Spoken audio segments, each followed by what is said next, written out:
Hello, আসসালামু আলাইকুম সবাইকে। দেখো তো সাউন্ড শুনতে পাচ্ছ কিনা এবং দেখতে পাচ্ছ কিনা।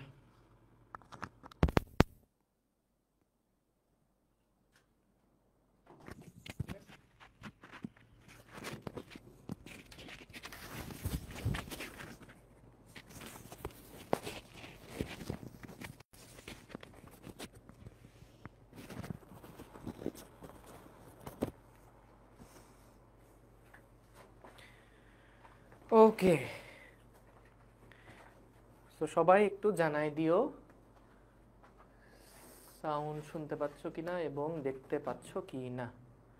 ছোট্ট একটা রিফ্লেকশন আসতেছে, এটা কিসের বুঝতেছি না। এই একদম নিচে এখানে। হ্যাঁ, আসসালামু আলাইকুম সবাইকে। অল ক্লিয়ার, তাই তো? গুড। আমরা আজকে কাজ শক্তি ক্ষমতার এটা হলো 6 নাম্বার ক্লাস। দ্বারা আমি একটু ফেসবুকের কমেন্ট মনে হয় আসতেছে না।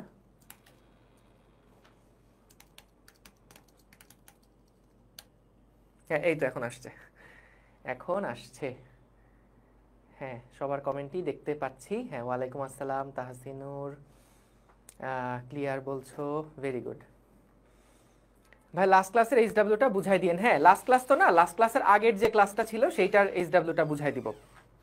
ঠিক আছে, অসুবিধা নাই। সবাই খাতা কলম বের করো। আমরা হচ্ছে প্রথমে আগে ছোট্ট কিছু কনসেপ্ট আগে একটু দেখে নিব।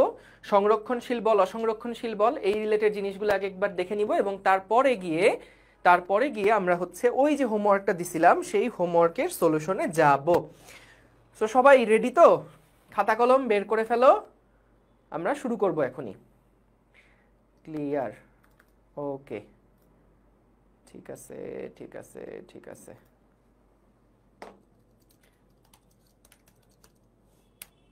হ্যাঁ, ঠিক আছে। ওকে, ফেসবুকের কমেন্ট আসতে মাঝে মাঝে একটু ঝামেলা হচ্ছে, একটু ডিলে হচ্ছে, তাছাড়া ঠিক আছে। ওকে, চলেন তাহলে আমরা শুরু করি। হ্যাঁ, বিসমিল্লাহ।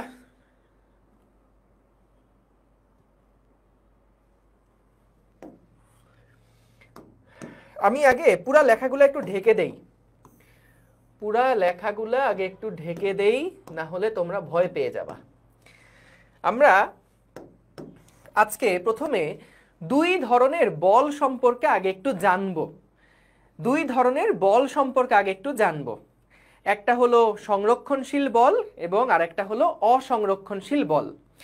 দেখো, এই সংরক্ষণশীল বল, অসংরক্ষণশীল বল, এই রিলেটেড জিনিসগুলা তোমরা আসলে ভেক্টর অধ্যায়ে কিন্তু একবার একটু দেখে আসছো। সো ভেক্টর অধ্যায়ে কোথায় দেখছো, কিভাবে দেখছো, সেগুলো সবকিছুই মনে পড়বে। কিন্তু একটু বলে রাখলাম যে সংরক্ষণশীল বল, অসংরক্ষণশীল বল, এই টার্মগুলা, এই শব্দগুলা তোমরা আসলে সবার আগে ভেক্টর অধ্যায়ে করে আসছো। ভেক্টর অধ্যায়ে কোথায় করছো একটু যদি মনে করাই দেই, তোমরা ভেক্টর ক্যালকুলাস করছিলা। ভেক্টর ক্যালকুলাসের মধ্যে মনে আছে নিশ্চয়ই কার্ল, গ্রেডিয়েন্ট, ডাইভারজেন্স, এইরকম তিনটা আমাদের ভ্যালু বের করতে হতো। বিভিন্ন রাশির কার্ল বের করতে হতো, গ্রেডিয়েন্ট বের করতে হতো, ডাইভারজেন্স বের করতে হতো। তো মনে আছে যে কোনো একটা ভেক্টর ফিল্ডের কার্ল যদি 0 হয় তাহলে সেটাকে আমরা বলতাম অঘূর্ণনশীল একটা ক্ষেত্র, এবং সেই সাথে বলতাম অঘূর্ণনশীল এবং সংরক্ষণশীল, যদি তোমাদের কাছে মনে থাকে।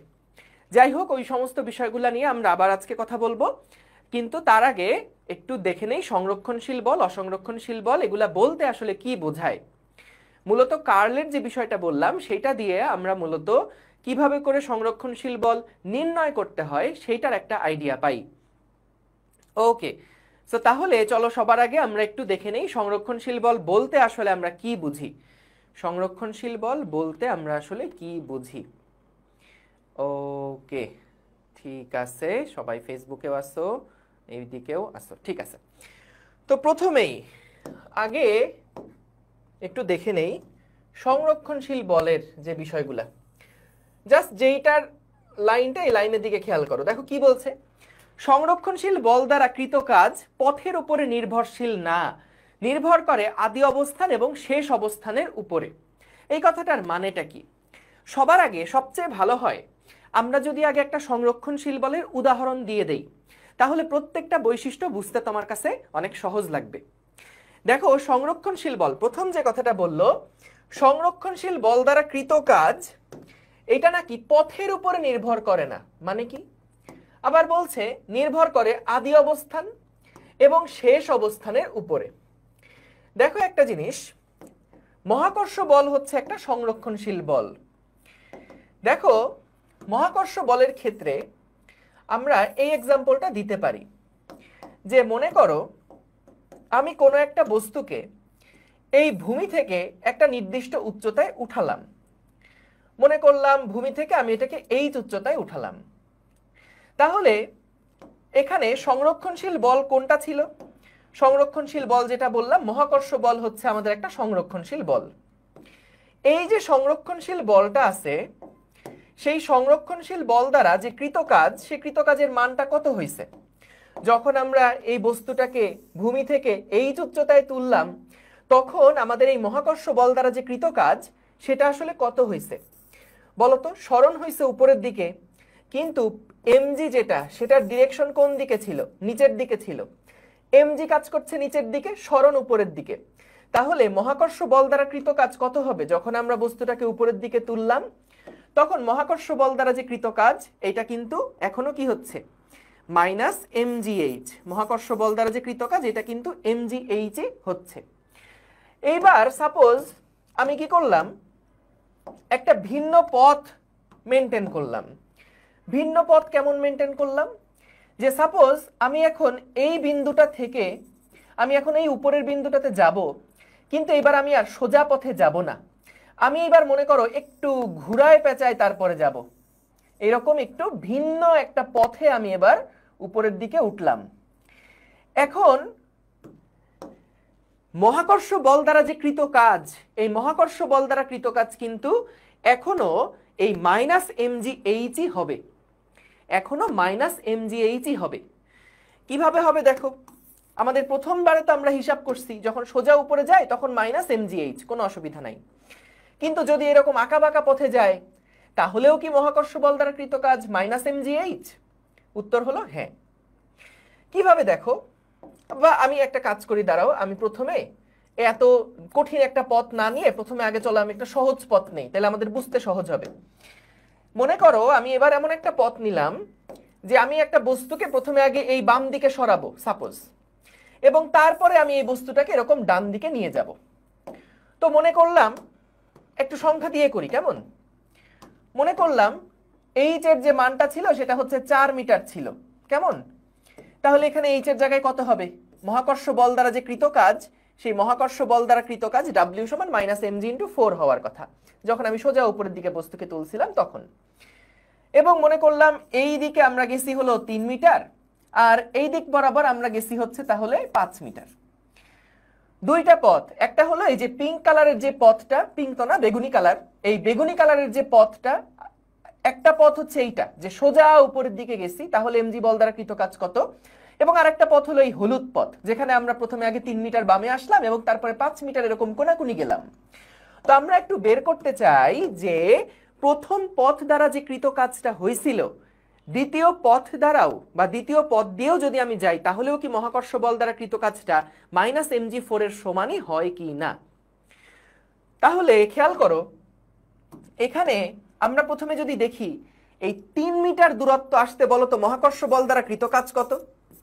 3 মিটার দূরত্ব যেতে, 3 মিটার দূরত্ব যেতে মহাকর্ষ বল দ্বারা কৃত কাজ কত হবে? মহাকর্ষ বল দ্বারা কৃত কাজ এটা কত হবে? 3 মিটার দূরত্ব যেতে মহাকর্ষ বল দ্বারা কৃত কাজ কত হবে? দেখো ভাই এমজি কাজ করছিল নিচের দিকে, সরণ হয়েছে ঠিক 90 ডিগ্রি বরাবর। তাহলে এখানে কি আমরা বলতে পারি না যে এমজি ইন্টু সরণ ইন্টু বল এবং সরণের মধ্যবর্তী কোণ 90 ডিগ্রি বলে cos 90 ডিগ্রি? তাহলে cos 90 এর মান কত? 0। তাহলে আমরা এখান থেকে লিখতে পারি 3 মিটার দূরত্ব যেতে মহাকর্ষ বল দ্বারা যে কৃত কাজ হয়েছে সেটা হলো 0। এইবার আমরা বের করতে চাই 5 মিটার দূরত্ব যেতে, 5 মিটার দূরত্ব যেতে মহাকর্ষ বল দ্বারা কৃত কাজ। এবার আমরা এটা বের করতে চাই যে 5 মিটার দূরত্ব যেতে মহাকর্ষ বল দ্বারা কৃত কাজ কত। তাইলে খেয়াল করো, আমরা প্রথমে যখন আমাদের কাছে এই যে বলটা, সেই বলটা যখন এখানে ছিল, এই বলটা যখন আমাদের কাছে এখানে ছিল, এই বলটা এই দিক বরাবর তার সরণ হয়েছে, এই দিক বরাবর তার সরণ হয়েছে। আচ্ছা, প্রযুক্ত বল কোন দিকে ছিল? প্রযুক্ত বল সবসময় নিচের দিকে এমজি, সরণটা এই দিক বরাবর। তো আমরা যদি কোনোভাবে বের করতে পারি এই অ্যাঙ্গেলটা কত, এই যে অ্যাঙ্গেলটা কত যদি আমরা বের করতে পারি, সাপোজ এই অ্যাঙ্গেলটা আমি ধরে নিলাম থিটা, তাহলে এখানে আমাদের এই 5 মিটার দূরত্ব যেতে কৃত কাজ কত হবে? বল ইন্টু সরণ ইন্টু বল আর সরণের মধ্যবর্তী কোণ এর কোসাইন cos থিটা। তো ভাই এই থিটার মানটা আসলে কত? থিটার মান দেখে বুঝতে পারছো? দেখো আমি যদি সহজে একবারে বের করে ফেলি থিটা এর মানটা, এই যে থিটার মান, সেই থিটার মান কত হবে? tan থিটা সমান সমান আমরা লিখতে পারি কি? লম্ব বাই ভূমি, টেরা লম্বাভূত, লম্ব বাই ভূমি, অর্থাৎ 4/3। সুতরাং থিটা এর মানটা কত হচ্ছে? থিটা এর মানটা হচ্ছে tan ইনভার্স 4/3। এটার মান কত? 53 দশমিক সামথিং এরকম কিছু একটা আসবে। tan ইনভার্স 4/3, এটার ভ্যালু আসে 53.13, 53.13 ডিগ্রি। তাহলে মহাকর্ষ বলের সাথে এর মোট কোণ কত? 90 প্লাস, আমরা এখানে লিখতে পারি কত তাহলে? 90 ডিগ্রি প্লাস 53.13। দেখো 90 প্লাস এটা যদি করি এবং cos এটা যদি করি ইন্টু 5 ইন্টু 5 দিলে কত আসে? এ দেখো -4। আমাদের এখানে এক্স্যাক্টলি এটা আসছে -mg ইন্টু 4। অর্থাৎ খেয়াল করো, আমরা যখন সোজাসুজি উপরের দিকে গেছিলাম, সোজাসুজি যখন উপরের দিকে গেছিলাম, তখনও মহাকর্ষ বল দ্বারা কৃত কাজ যা হয়েছিল, যেটা হয়েছিল, যখন আমরা একটু ঘুরে গেলাম, তখনও কিন্তু দেখো, যখন দুইটা রাস্তা অবলম্বন করে ওই বিন্দুতে পৌঁছাইছি, যে প্রথমে 3 মিটার আসলাম, তারপর 5 মিটার আসলাম, যখন এরকম ভিন্ন ভিন্ন দুইটা রাস্তা অবলম্বন করলাম, তখনও এক্স্যাক্টলি তাই হলো। খেয়াল করো যে দুইটা রাস্তা যেহেতু অবলম্বন করছি, তাহলে প্রথম রাস্তার কৃত কাজ প্লাস দ্বিতীয় রাস্তার কৃত কাজ, এটাই তো হবে মোট কাজ। তাহলে প্রথম রাস্তার কৃত কাজ কত হয়েছে? 0। দ্বিতীয় রাস্তায় কৃত কাজ হয়েছে -mg4। অর্থাৎ যেটা আমাদের প্রথম একটা রাস্তায় যেতে যে কাজ হয়েছিল সেটার সমান। তাহলে এখান থেকে আমরা কি বুঝলাম? এখান থেকে আমরা যেটা বুঝলাম, দেখো মহাকর্ষ বল এমন একটা টাইপের বল, যেই বল দ্বারা কৃত কাজ এটা কিন্তু পথের উপরে নির্ভর করে না, যে তুমি কি সোজা পথ অবলম্বন করলা নাকি তুমি ঘুরে ফিরে বাঁকা পথ অবলম্বন করলা, এইটার উপরে কিন্তু ডিপেন্ড করছে না। ডিপেন্ড করছে কিসের উপরে? আদি অবস্থান কোথায় ছিল এবং তোমার শেষ অবস্থান কোথায়। এই আদি এবং শেষ এইটার উপরে কিন্তু নির্ভর করছে। এই ধরনের বলগুলোকে আমরা বলছি সংরক্ষণশীল বল বা কনজারভেটিভ ফোর্স, এবং মহাকর্ষ বল সেটার একটা এক্সাম্পল। তাইলে খেয়াল করো, আমরা এখানে যদি তোমার কাছে এখন এরকম মনে হয় যে না ভাই, আপনি তো একটা সহজ রাস্তা নিছেন, প্রথমে একটা এরকম রাস্তা নিছেন, তারপর এরকম একটু আঁকা বাঁকা পথ নিলেন, বুঝলাম, কিন্তু আপনি আরো একটু চক্রা বকরা পথ নেন তো। যদি আমি এরকম আরো চক্রা বকরা পথ নেই, যে কেমন চক্রা বকরা পথ হতে পারে? সাপোজ আমি মনে করো এইরকম একটা পথে গেলাম, এইরকম একটা পথ অবলম্বন করে তারপর এখানে এসে পৌঁছালাম।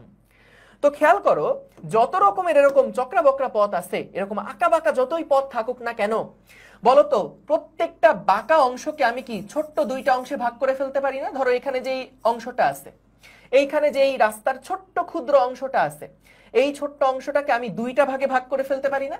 একটা অংশ হচ্ছে এইরকম আর একটা অংশ হচ্ছে এইরকম। তারপরে ধরো আমরা যদি রাস্তার এইরকম একটা অঞ্চল নেই, রাস্তার এইরকম একটা অঞ্চল নেই, এইরকম একটা রাস্তার অংশ নেই, তাহলে ওই রাস্তার অংশটাকে আমরা দুইটা অংশে ভাগ করতে পারি, একটা হলো এইরকম আর একটা হচ্ছে এইরকম। এখন ভাইয়া একটু খেয়াল করে দেখো তো, তোমার যে মহাকর্ষ বল সেটা তো সব সময় কাজ করছে কোন দিকে বরাবর, একদম নিচের দিকে মহাকর্ষ বলটা কাজ করছে। বলো তো সরণের এই দিকের উপাংশের জন্য এমজি বলের কি কোনো কাজ হবে? এমজি বল দ্বারা কোনো কাজ কি হবে এই রকম সরণ ঘটানোর জন্য, 90 ডিগ্রি সরণ ঘটানোর জন্য কোনো কাজ হবে? হবে না। শুধুমাত্র এই যে উলম্ব যে উপাংশটা আছে এইটার জন্যই কিন্তু এমজি দ্বারা কাজ হবে। তারপর দেখো এই বাঁকা অঞ্চলটাকে আমি দুই ভাগে ভাগ করে ফেলতে পারি, একটা এরকম একটা এরকম। তাহলে এই দিক বরাবর যে অংশটা আছে এটা কিন্তু এমজি দ্বারা কোনো কাজ হবে না, কিন্তু এই উপরের দিকে অঞ্চলে উঠতে কিন্তু এমজি দ্বারা একটা কাজ হবে। তাহলে তুমি যদি এরকম সবগুলো অংশকে এরকম ছোট ছোট অংশে ভাগ করে ফেলো, এরকম ছোট ছোট এক একটা অংশে ভাগ করে ফেলো, তাহলে তুমি দেখবা যতগুলো এক্স অক্ষ বরাবর উপাংশ আছে সবগুলোর জন্য এমজি দ্বারা কোনো কাজ হচ্ছে না, শুধুমাত্র এই ওয়াই অক্ষ বরাবর যে ছোট ছোট অংশগুলো আছে সেগুলোর জন্যই কিন্তু এমজি বল দ্বারা একটা কাজ হচ্ছে। সো তাহলে তার মানেটা কি দাঁড়াচ্ছে দেখো, যে তুমি যেভাবে করেই আগাও না কেন মহাকর্ষ বল দ্বারা কৃত কাজ ডিপেন্ড করছে কার উপরে? আদি অবস্থান কোথায় এবং তোমার শেষ অবস্থান কোথায় তার উপরে। কখনোই কোন রাস্তা অবলম্বন করে গেলা তার উপরে কিন্তু এটা ডিপেন্ড করছে না।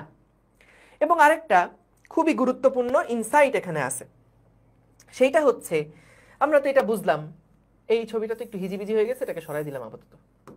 হ্যাঁ, ওকে।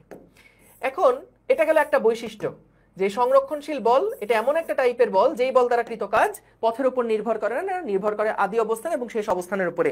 এই জিনিসগুলো কিন্তু একটু পরে ওই যে হোমওয়ার্ক যেটা দিছিলাম ওই ম্যাথ করতে গেলে কিন্তু লাগবে, সো একটু খেয়াল রেখো। এবার আসো পরের পয়েন্টটা কি বলছে সংরক্ষণশীল বলের আরেকটা এক্সাম্পল কি ছিল, আরেকটা ক্যারেক্টারিস্টিক কি ছিল। এটা ছিল যে কোনো পথ ঘুরে আবার আগের জায়গাতে ফেরত আসলে এই বল দ্বারা কৃত কাজটা শূন্য হয়।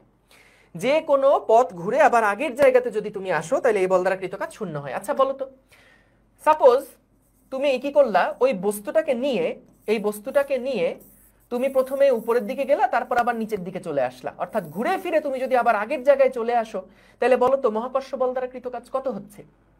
0 হয়ে যাবে না? কারণ এখানে আমাদের যেহেতু আদি অবস্থান এবং শেষ অবস্থানের উপর নির্ভর করে, আদি অবস্থান শেষ অবস্থান যদি একই হয় তাহলে তো সরণই শূন্য হয়ে যাচ্ছে, তাহলে মহাকর্ষ বল দ্বারা যে কৃত কাজ সেটাও কিন্তু শূন্য হয়ে যাবে।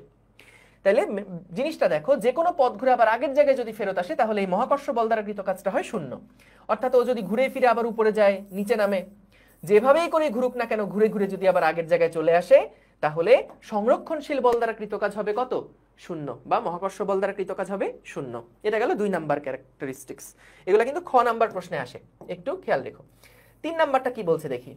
3 নাম্বারটা আমরা এখনই এটা বুঝতে পারবো না, 3 নাম্বারটার জন্য আমরা যখন বিভব শক্তি নিয়ে ডিটেলসে পড়বো ওই সময় এই 3 নাম্বার এবং 4 নাম্বার পয়েন্টটা ক্লিয়ার হবে।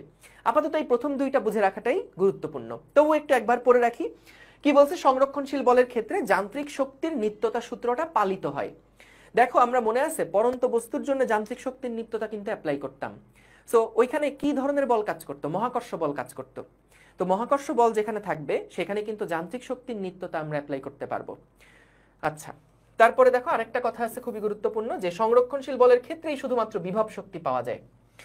বিভব শক্তি যেটা, বিভব শক্তিটা সবসময় সংরক্ষণশীল বলের ক্ষেত্রেই আমরা কেবলমাত্র পাই। তুমি খেয়াল করে দেখবা যে মহাকর্ষীয় ক্ষেত্রের জন্য কিন্তু একটা বিভব শক্তি আছে।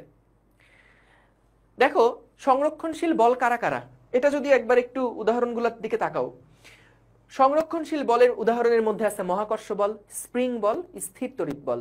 একটা জিনিস খেয়াল করবা, এই প্রত্যেকটা ক্ষেত্রে কিন্তু বিভব শক্তি আছে। মহাকর্ষ বল একটা সংরক্ষণশীল বল এবং মহাকর্ষের জন্য কিন্তু একটা বিভব শক্তি আছে। স্প্রিং বল এটা একটা সংরক্ষণশীল বল, স্প্রিং এর মধ্যে কিন্তু একটা বিভব শক্তি আছে। স্থির বৈদ্যুতিক বল এটাও একটা সংরক্ষণশীল বল এবং তোমরা ওই যে বৈদ্যুতিক যে বিভব সেটার কথাও কিন্তু পড়ছো। সো তাহলে দেখো বিভব শক্তি যেটা শুধুমাত্র রিলেটেড সংরক্ষণশীল বলের সাথে। সংরক্ষণশীল বল না কারা, যেমন ঘর্ষণ বল কোনো সংরক্ষণশীল বল না। বলতো কখনো দেখছো ঘর্ষণ বলের বিরুদ্ধে কাজ করার কারণে কোনো একটা বস্তুর মধ্যে পটেনশিয়াল এনার্জি জমা হয়েছে, এরকম কখনো শুনছো? না। কিন্তু দেখো যখন তুমি সংরক্ষণশীল বলের বিরুদ্ধে কাজ করো তখন কিন্তু ওর মধ্যে একটা বিভব শক্তি জমা হয়। যেমন কি মহাকর্ষ বল, তুমি যখন মহাকর্ষ বলের বিরুদ্ধে গিয়ে কাজ করো তখন ওর মধ্যে একটা পটেনশিয়াল এনার্জি জমা হয়। তুমি যখন স্প্রিং বলের বিরুদ্ধে গিয়ে একটা কাজ করে ওটাকে সংকুচিত করছো তখন ওর মধ্যে একটা বিভব শক্তি জমা হয়। তুমি যখন অসীম থেকে একটা পজিটিভ চার্জকে একটা পজিটিভ চার্জের কাছে নিয়ে আসছো, সংরক্ষণশীল বলের বিরুদ্ধে গিয়ে একটা কাজ করছো, তখন কিন্তু ওই চার্জের মধ্যে একটা বিভব শক্তি জমা হয়। তাহলে বিভব শক্তি কিন্তু দেখো ঘর্ষণ বলের বিরুদ্ধে তুমি যতই যাও না কেন ওখানে কিন্তু কোনো বিভব শক্তি জমা হয় না। তো একটু জেনে রাখো, পরে আমরা যখন নেক্সট ক্লাসে বিভব শক্তির পার্টগুলো আসবে সেখানে একদম দেখবা যে ম্যাথমেটিক্যাল ফরমেশন দিয়ে আসবে, কিন্তু এটা একটু লিখে রাখতে পারো আপাতত। যে মনে করো আমরা কোনো একটা সংরক্ষণশীল ক্ষেত্রের মধ্যে আসি, কোনো একটা সংরক্ষণশীল ক্ষেত্রের মধ্যে আসি। সো এই সংরক্ষণশীল ক্ষেত্রের মধ্যে মনে করো এ হচ্ছে একটা বিন্দু। ভাইয়া সংরক্ষণশীল ক্ষেত্র মানে কি বুঝতে পারছি না। ধরো সংরক্ষণশীল ক্ষেত্র মানে আপাতত ধরে নাও মহাকর্ষ ক্ষেত্র। সো এই মহাকর্ষ ক্ষেত্রের মধ্যে এ একটা বিন্দু এবং মনে করলাম আমাদের এই যে বি একটা বিন্দু। আমি কি করলাম, এই এ বিন্দু থেকে ঘুরে ফিরে আমি এই বি বিন্দুতে গেলাম। এ বিন্দু থেকে ঘুরে ফিরে আমি কোথায় গেলাম, এই বি বিন্দুতে গেলাম। তাহলে বিভব শক্তির পরিবর্তন কতটুকু হলো? বিভব শক্তিকে ইউ দিয়ে প্রকাশ করছি, মনে করো বিভব শক্তিকে ইউ দিয়ে প্রকাশ করছি। যখন আমি এ বিন্দু থেকে ঘুরে ফিরে বি বিন্দুতে গিয়ে পৌঁছালাম তখন বিভব শক্তির পরিবর্তন কতটুকু হলো? এই পরিবর্তন সমান সমান হচ্ছে, সব সময় মনে রাখবা, ফাইনাল মাইনাস ইনিশিয়াল। যে কোনো কিছুরই পরিবর্তন হয় সব সময় ফাইনাল মাইনাস ইনিশিয়াল। তো আমি কোন বিন্দু থেকে কোন বিন্দুতে গিয়েছি? বি বিন্দুতে গিয়েছিলাম এ বিন্দু থেকে, তাহলে ইউবি মাইনাস ইউএ, এটা হচ্ছে বিভব শক্তির পার্থক্য বা পরিবর্তন। এখন দেখো এই যে বিভব শক্তির যে পরিবর্তনটা, বিভব শক্তির যে পরিবর্তন, এই পরিবর্তনের মান আসলে কিভাবে করে বের করে জানো? এই বিভব শক্তির পরিবর্তনটা হচ্ছে তুমি সংরক্ষণশীল বলের বিরুদ্ধে গিয়ে যতটুকু কাজ করছো, সংরক্ষণশীল বলের বিরুদ্ধে তুমি যতটুকু গিয়ে কাজ করছো, এটাই হচ্ছে তার মধ্যে জমে থাকা এনার্জিটা। তুমি সংরক্ষণশীল বলের বিরুদ্ধে গিয়ে যতটুকু কাজ করছো, যেমন মহাকর্ষ বল, এই যে মহাকর্ষ বল কোন দিকে কাজ করছে? নিচের দিকে। তুমি যদি বস্তুটাকে উপরের দিকে তুলো তাহলে কি তুমি মহাকর্ষ বলের বিরুদ্ধে গিয়ে একটা কাজ করছো না? সো মহাকর্ষ বলের বিরুদ্ধে গিয়ে তুমি যতটুকু কাজ করলা, মহাকর্ষ বল নিচের দিকে কাজ করছে, তুমি বিরুদ্ধে গিয়ে যতটুকু কাজ করবা, এটাই হচ্ছে তার মধ্যে জমে থাকা পটেনশিয়াল এনার্জি। তাহলে এটাকে লেখা হয় কিভাবে জানো? Minus WC. ভাই মাইনাস ডাব্লিউসি কি? মাইনাস ডাব্লিউসি হচ্ছে সি বলতে বোঝায় কনজারভেটিভ ফোর্স বা সংরক্ষণশীল বল। তো এই বি এ থেকে যখন তুমি বি তে গেছো, কথাটা ভালো মতন শুনো, এটা আজকে একবার মাথায় ঢুকায় রাখতেছি কারণ এটা প্রথমবারেই মাথায় ঢুকানো কঠিন। নেক্সট ক্লাসে এগুলো নিয়ে আরো ডিটেইলস আলোচনা করব, জাস্ট একবার মাথায় একটু আইডিয়া দিয়ে রাখতেছি। তুমি কি করছিলা? এ বিন্দু থেকে বি বিন্দুতে গেছিলা, তাহলে কি সংরক্ষণশীল বল দ্বারা একটা কাজ হইছে না? এই যেমন তুমি যখন এখান থেকে এখানে গেছিলা তখন এই যে এমজি সংরক্ষণশীল একটা বল, এই সংরক্ষণশীল বল দ্বারা কি একটা কাজ হয়েছে না? ঋণাত্মক কাজ হয়েছে, কিন্তু কাজ হয়েছে। তো যখন তুমি এই বিন্দু থেকে এই বিন্দুতে গেছিলা তখন কি সংরক্ষণশীল বল দ্বারা একটা কাজ করছো না? তো একইভাবে এই বিন্দু থেকে যখন বি বিন্দুতে গেছি তখন এই সংরক্ষণশীল বল দ্বারা কিছুতে একটা কাজ হয়েছে। সেই কাজের যে বিপরীত রাশিটা, এটাই হচ্ছে দুইটা বিন্দুর মধ্যে বিভবের পার্থক্য নির্দেশ করে। অর্থাৎ সংরক্ষণশীল বলের বিরুদ্ধে গিয়ে আমরা যেটুকু কাজ করি, এটাই হচ্ছে তাদের দুইটা বিন্দুর মধ্যে বিভব শক্তির পার্থক্য। আমরা কখনোই কোনো একটা বিন্দুর বিভব জীবনেও কোনোদিন মাপতে পারি না। কোনো একটা বিন্দুর বিভব কখনো মাপা যায় না। সবসময় দুইটা বিন্দুর মধ্যে বিভবের পার্থক্য আমরা মাপতে পারি। ঠিক আছে, সবসময় আমরা দুইটা বিন্দুর মধ্যে বিভবের পার্থক্য মাপতে পারি। তাহলে পার্থক্যটা কিভাবে মাপবো? আমরা দেখব এই বিন্দু থেকে এই বিন্দুতে যাওয়ার জন্যে আমাদের ওই সংরক্ষণশীল বলের এগেইনস্টে, সংরক্ষণশীল বলের বিরুদ্ধে গিয়ে আমরা কতটুকু কাজ করছি। যতটুকু কাজ করছি ততটুকুই কিন্তু তার মধ্যে পটেনশিয়াল এনার্জি জমা হয়েছে। যাই হোক, বিভব শক্তি নিয়ে আরো কথাবার্তা সামনে আসবে। আপাতত আমরা সংরক্ষণশীল বলটা বুঝি। তো সংরক্ষণশীল বলটা কি ছিল? যে আমাদের এটা পথের উপর নির্ভর করে না, সবসময় আদি বিন্দু এবং শেষ বিন্দুর উপর নির্ভর করে। ঘুরে ফিরে আবার আগের বিন্দুতে আসলে সংরক্ষণশীল বলের কৃত কাজটা শূন্য হয়। এবং শুধুমাত্র বিভব শক্তি যেটা, বিভব শক্তিটা কিন্তু সংরক্ষণশীল বলের জন্যই ডিফাইন্ড। তো এই 3 নাম্বার যে 4 নাম্বার দুইটা কথা, এই দুইটা কথা অনেকের মাথার উপর দিয়ে গেলে কোনো সমস্যা নাই, এগুলো আমরা নেক্সট ক্লাসে আবার আনবো এগুলা। ঠিক আছে, এগুলা নিয়ে চিন্তা করো না, জাস্ট এই দুইটা আপাতত আমরা বুঝলেই হয়েছে। এবার আসো অসংরক্ষণশীল বল। সংরক্ষণশীল বলের ক্ষেত্রে যা ছিল অসংরক্ষণশীল বলের ক্ষেত্রে ঠিক তার উল্টাগুলা। সো অসংরক্ষণশীল বলের ক্ষেত্রে কি হবে? আগে একটা এক্সাম্পল দিয়ে নিলে ভালো। যেমন ঘর্ষণ বল। সো ঘর্ষণ বলের জন্য কি হয়? তুমি মনে করো এখানে কোনো একটা সারফেস আছে, তুমি এখান থেকে একটা বস্তুকে ঠেলা শুরু করছো। যখন তুমি বস্তুটাকে ঠেলছো, বস্তুটা যখন গতিশীল হয়েছে, গতির বিপরীত দিকে একটা ঘর্ষণ বল কাজ করছে। এখন বলো তো, তুমি এই এ বিন্দু থেকে যাত্রা শুরু করেছিলে, এ বিন্দু থেকে যাত্রা শুরু করে তুমি যখন এই ডান দিকে গেলা, সরণ ঘটাইছো কতটুকু? মনে করো তুমি সরণ ঘটাইছো এস পরিমাণ। সরণ ঘটাইছো কতটুকু? এস পরিমাণ একটা সরণ ঘটাইছো। বলো তো এই ঘর্ষণ বল দ্বারা কৃত কাজটা কতটুকু হয়েছে? ঘর্ষণ বল দ্বারা কৃত কাজ হয়েছে মাইনাস এফ এস, তাই না? কারণ বল কাজ করছে যেদিকে, সরণ কাজ করছে তার উল্টা দিকে, সরণ কাজ করছে তার উল্টা দিকে, সরণ এদিকে হয়েছে, বল কাজ করছে উল্টা দিকে। তাহলে এখানে একটা ঋণাত্মক কাজ হয়েছে। এখন বলো তো, তুমি যখন আবার ফেরত আসবা, তখন কি তুমি টোটাল কাজ শূন্য পাবা? ঘর্ষণ বল দ্বারা কৃত কাজ কি তুমি শূন্য পাবা মহাকর্ষের ক্ষেত্রে যেরকম পেয়েছিলা? যখন তুমি আবার ফেরত আসবা, যখন তুমি এবার মনে করো ফেরত আসছো, সো ফেরত আসা বলতে কি? ফেরত আসা বলতে হচ্ছে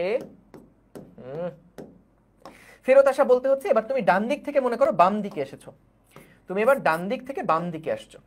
সো যদি ডান দিক থেকে বাম দিকে আসো, তখন কিন্তু ঘর্ষণ বল কোন দিকে কাজ করবে? তুমি যদি ডান দিক থেকে বাম দিকে আসো, তাহলে ঘর্ষণ বল কি তোমাকে ঠেকানোর চেষ্টা করবে বা গতির বিপরীত দিকে কাজ করবে।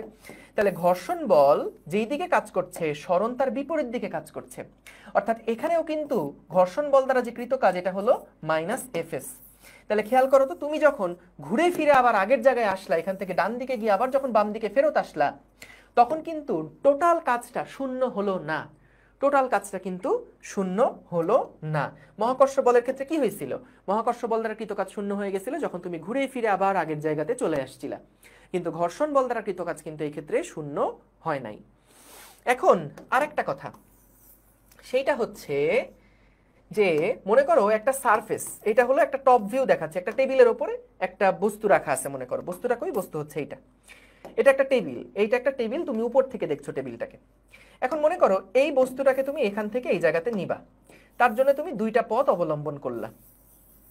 এরকম দুইটা পথ তুমি অবলম্বন করলে, এটা 1 নাম্বার পথ, এটা হচ্ছে 2 নাম্বার পথ। এইভাবে করে দুইটা পথ তুমি অবলম্বন করলা। এখন বলো তো, এই দুইটা পথে বলো তো ঘর্ষণ বল দ্বারা কৃত কাজ কি একই রকম হবে? তুমি যখন উপর মানে এই পাশ থেকে যখন এখানে আসছো, তখন কিন্তু ঘর্ষণ বল সবসময় গতির বিপরীত দিকে কাজ করছে, বিপরীত দিকে কাজ করছে, বিপরীত দিকে কাজ করছে, বিপরীত দিকে কাজ করছে। সো সরণ কিন্তু দেখো এখানে কিন্তু নেট সরণের পরিমাণ কিন্তু বা টোটাল যে দূরত্বের পরিমাণ কিন্তু কম, আসলে অল্প। কিন্তু যখন এরকম পেঁচায় পেঁচায় পেঁচায় পেঁচায় তুমি আসছো, প্রত্যেকটা মুহূর্তেই কিন্তু ঘর্ষণ বল হচ্ছে সরণের বিপরীত দিকে। প্রত্যেকটা মুহূর্তেই ঘর্ষণ বল সরণের কোন দিকে? ঘর্ষণ বল সরণের বিপরীত দিকে। এবং সরণের মানগুলোও খেয়াল করো, সরণও কিন্তু অনেক বেশি, কারণ এখানে রাস্তাগুলো অনেক বড়। তার মানে দেখো, যখন আমরা অসংরক্ষণশীল বলের ক্ষেত্রে দেখছি, একটা পয়েন্ট থেকে আরেকটা পয়েন্টে তুমি যখন যাচ্ছ, কোন পথে যাচ্ছ তার উপরে কিন্তু কৃত কাজ নির্ভর করছে। কখনোই এটা ডিপেন্ড করছে না যে তোমার আদি অবস্থান এবং শেষ অবস্থানের উপরে। বুঝতে পারছো? সো তাহলে খেয়াল করো, ঘর্ষণ বলের জন্য যে কৃত কাজ, সেটা কিন্তু ডিপেন্ড করছে পথের উপরে।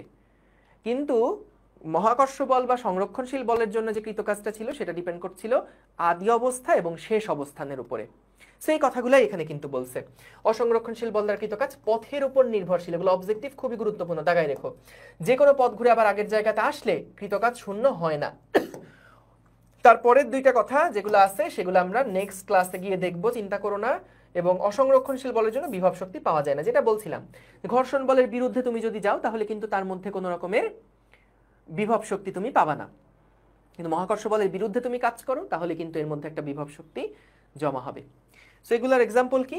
যত রকমের অপচয়ী বল আছে, ঘর্ষণ বল, বাতাসের বাধা, সান্দ্রতা ইত্যাদি টাইপের বল হচ্ছে অসংরক্ষণশীল বলের মধ্যে পড়ে। তাহলে আমরা একটা আইডিয়া পেলাম যে সংরক্ষণশীল বল এবং অসংরক্ষণশীল বলের উদাহরণে। এখন কথা হচ্ছে সেইটা না, কথা হচ্ছে ভাই আমি কি দেখে বুঝবো কোন বলটা সংরক্ষণশীল আর কি দেখে বুঝবো কোন বলটা অসংরক্ষণশীল? দেখো, সেটার জন্য তুমি যেটা করবা, ন্যাবলা ক্রস এফ করবা। এই জিনিসটা তোমরা পড়ছিলা ভেক্টর অধ্যায়ে, মনে আছে? যদি একটা ভেক্টর ফিল্ডের কার্ল করলে আমরা 0 পাই, তাহলে আমরা কি বলতাম? তাইলে আমরা বলতাম যে এই ভেক্টর ফিল্ডটা, এইটা হচ্ছে একটা অঘূর্ণনশীল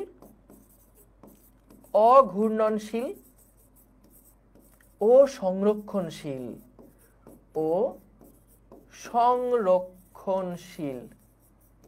মনে আছে?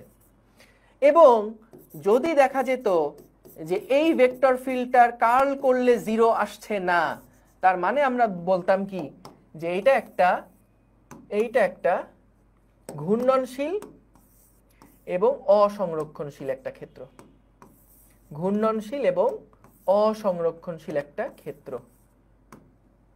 ঠিক আছে, ঘূর্ণনশীল এবং অসংরক্ষণশীল একটা ক্ষেত্র।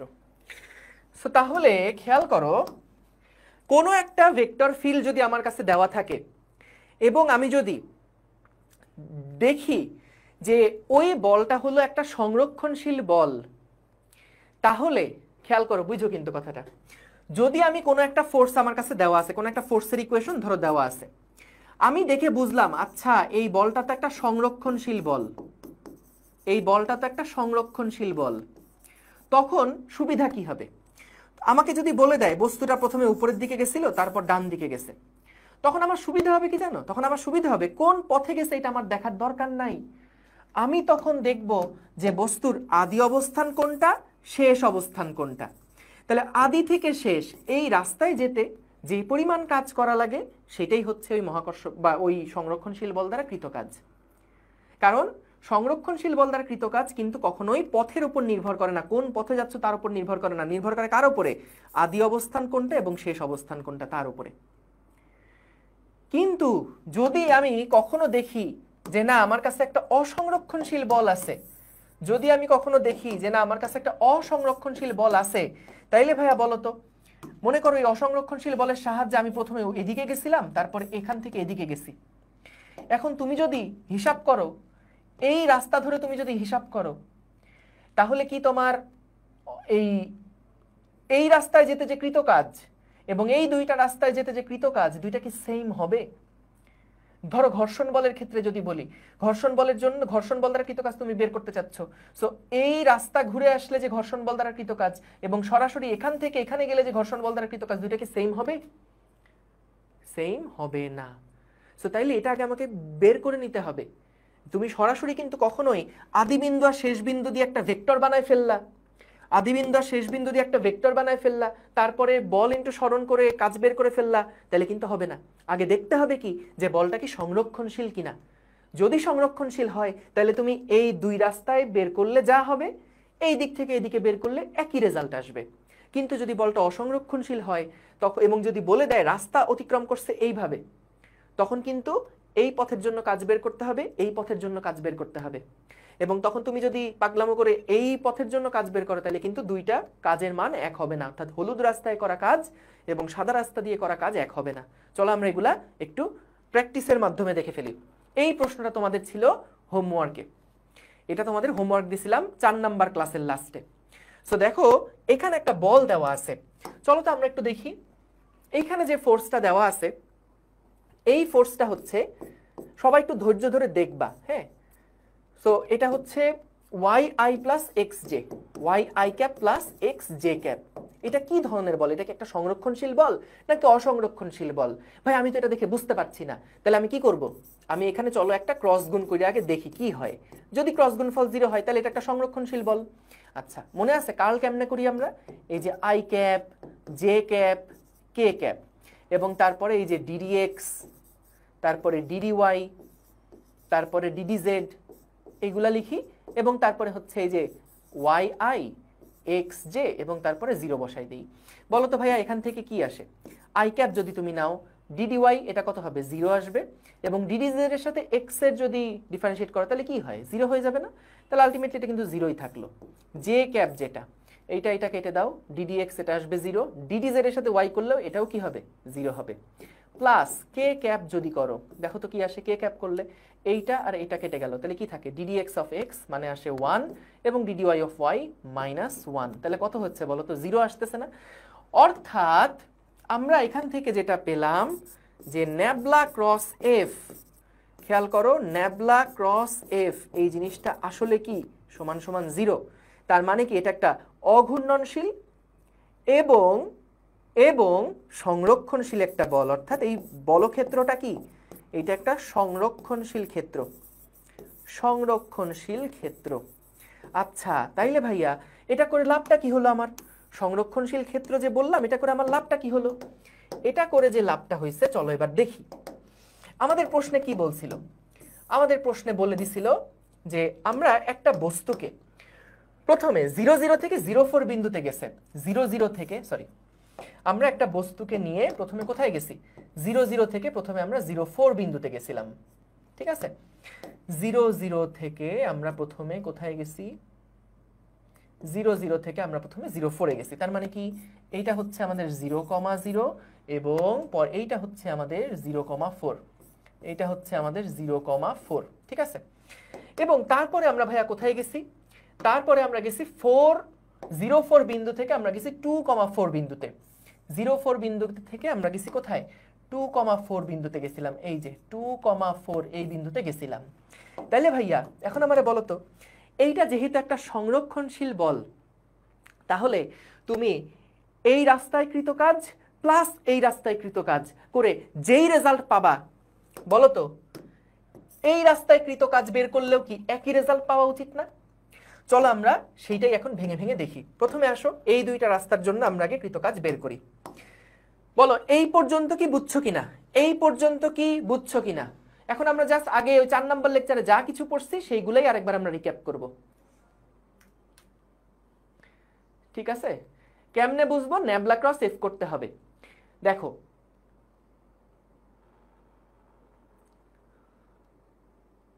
না, এটা হচ্ছে মানে কেমনে বুঝবা না, এখানে হলো, আচ্ছা এই উত্তরটা আমি দিব, চিন্তা করো না, একটু আগাই নিই তারপরে বুঝবা, নিজেই বুঝে যাবা যে কখন আমার ন্যাবলা ক্রস এফটা করতে হবে।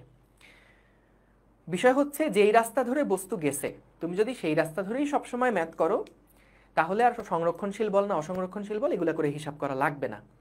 কিন্তু তুমি যদি ধরো অঙ্কটা শর্ট করে আনতে চাও, সেই ক্ষেত্রে এটা অনেক সময় কাজে লাগবে, ঠিক আছে?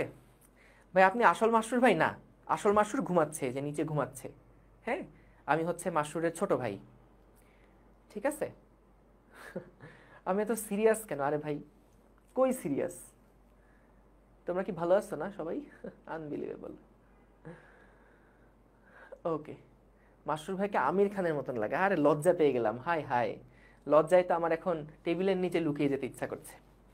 সো দেখো, দুইটা আলাদা আলাদা বল দ্বারা কৃত কাজ বের করবো। এই দেখো, এই দেখো, এই দুইটা আলাদা আলাদা, মানে দুইটা, একটা বল আছে, দুইটা পথের জন্য কৃত কাজ বের করবো। সো এটাকে মনে করলাম পথ 1, এটাকে মনে করলাম পথ 2। দেখো একটু খেয়াল করো, খেয়াল করো, খেয়াল করো। 1 নাম্বার পথের জন্য কৃত কাজ, সবাই একটু দেখো, লিখতে হবে না, লিখলে যদি মনোযোগ নষ্ট হয় তাহলে আগে দেখো। এখন খুব সহজ, আসল পড়ানো কিন্তু শেষ, আসল যেগুলো পড়ানোর দরকার ছিল সেগুলো কিন্তু পড়ানো শেষ। এখন খালি চিল, এখন অনেক মজার পড়াশোনা আছে, বুঝতে পারছো? এখন অনেক মজার পড়াশোনা আছে। তো দেখো, এটা হলো আমাদের 1 নাম্বার যে পথ, এই পথে যেতে এই এফ বল দ্বারা কৃত কাজ কত সেইটা আমরা বের করতে চাই। তাহলে কেমনে বের করতাম?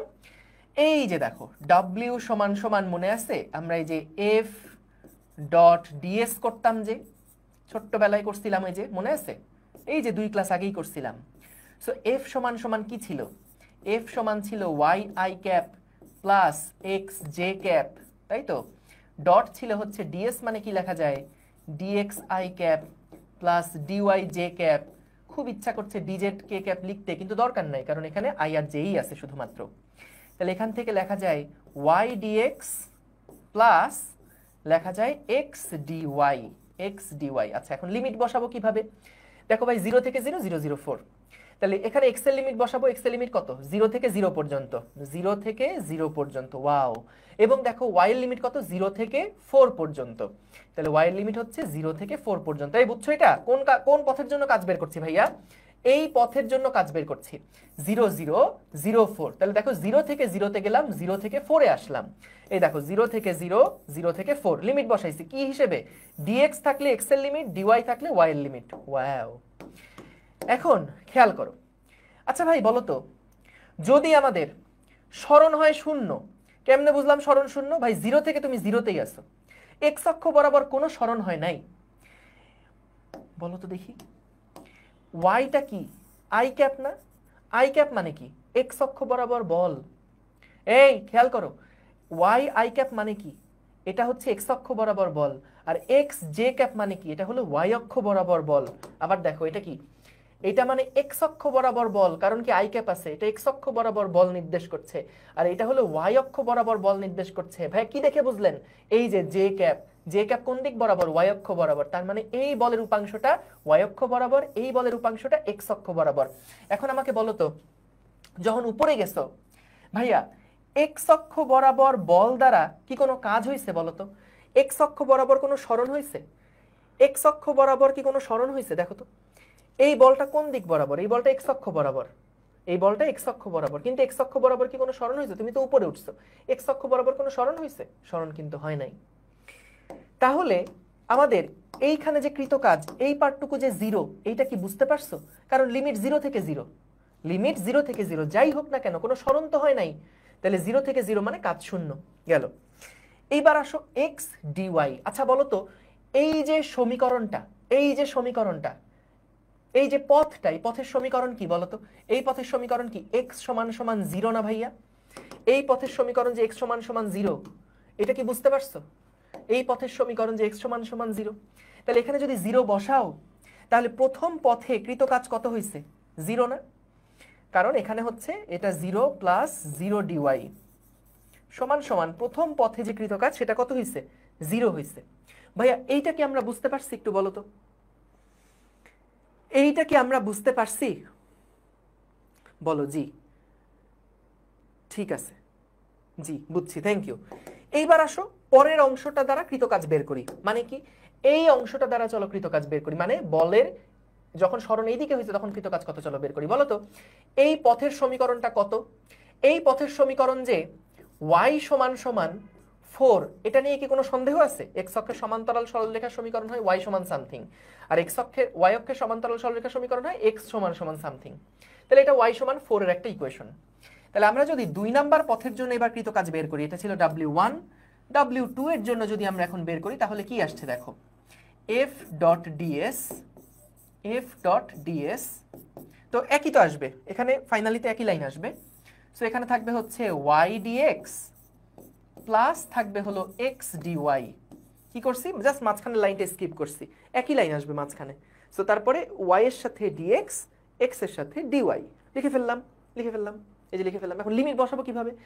0 4 থেকে 2 4 এ গেছো, তাহলে x এর লিমিট কত? 0 থেকে 2, x এর লিমিট হচ্ছে 0 থেকে 2, এবং y এর লিমিট কত? 4 থেকে 4, y এর লিমিট হচ্ছে 4 থেকে 4।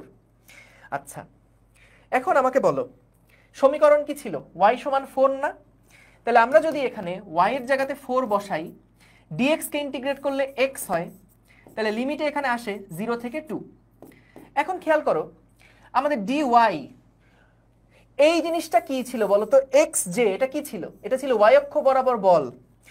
বলো তো, বলের যে y অক্ষ বরাবর উপাংশটা আছে, y এর দিকে যে বল আছে, সেই বল দ্বারা এই রাস্তায় কি কোনো কাজ হয়েছে? কারণ এই রাস্তায় কিন্তু সরণ শুধুমাত্র হয়েছে কোন দিকে? x অক্ষ বরাবর। y অক্ষ বরাবর কি এই রাস্তায় কোনো সরণ হয়েছে? তাহলে যদি y অক্ষ বরাবর সরণ না হয়, তাহলে y অক্ষ বরাবর বল দ্বারা কৃত কাজ কত হয়ে যাবে? 0 হয়ে যাবে না? দেখো তো, y অক্ষ বরাবর কোনো সরণই হয় নাই, তাহলে y অক্ষ বরাবর বল আছে, y অক্ষ বরাবর বল আছে, সেই বল দ্বারা কৃত কাজ কত হবে? 0। তার মানে এই পার্টটুকু কি হয়ে গেল? যেহেতু y অক্ষ বরাবর কোনো সরণ হয় নাই, তাহলে এই কাজটা কি হয়ে গেল? 0 হয়ে গেল। তাহলে আমরা কি লিখতে পারি এখান থেকে? এই যে 4 দুগুণে 8 জুল আসছে, 8 জুল, W2, W2 8 জুল আসলো। ঠিক আছে, ঠিক আছে।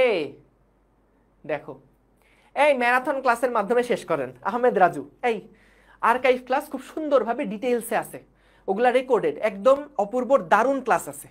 তোমার যদি তাড়া থাকে পরীক্ষার জন্য, অনেকবার করে বলছি, ওইগুলা দেখে একবারে শেষ করে পরীক্ষার জন্য প্রিপারেশন নাও।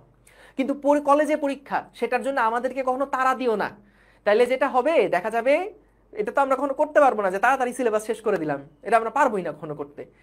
তো এই জন্য আর্কাইভ ক্লাস দেওয়াই তো এই কারণে যে কলেজের পরীক্ষা যদি তোমার সামনে থাকে, তাহলে আগে আর্কাইভ ক্লাসটা দেখে কলেজের জন্য প্রিপারেশন নাও। কলেজের সাথে কেন আমরা আগাই না? কারণ কলেজে দেখা যায় এক চ্যাপ্টারের ক্লাস 3 দিনে শেষ করে দিচ্ছে, তো এইভাবে তো আমরা কলেজকে জীবনও ধরতে পারবো না। তবুও আমরা মাশাআল্লাহ সিলেবাসের দিক থেকে চিন্তা করলে বেশ আগাই আছি, কারণ তোমাদের অলরেডি ফার্স্ট পেপারের আর 2টা চ্যাপ্টার মনে বাকি আছে, 2টাও না, এই কাজ শক্তি ক্ষমতা, হ্যাঁ এইটার সাথে আরেকটা বাকি আছে। সেকেন্ড পেপারের চলতরিৎ যদি হয়ে যায় তাহলে আর 3টা চ্যাপ্টার থাকে, মানে মাশাআল্লাহ বেশ সিলেবাস ভালো অগ্রগতি হয়েছে।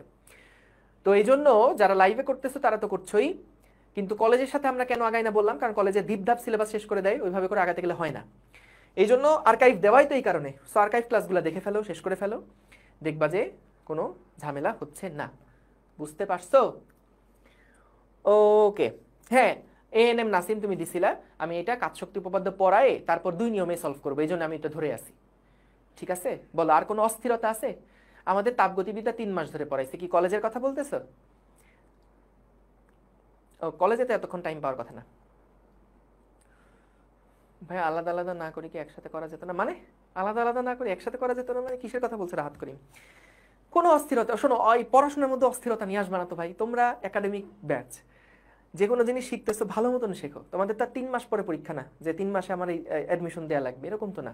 এটা একদম ফাউন্ডেশন, একটা বেসিক গড়ার জায়গা।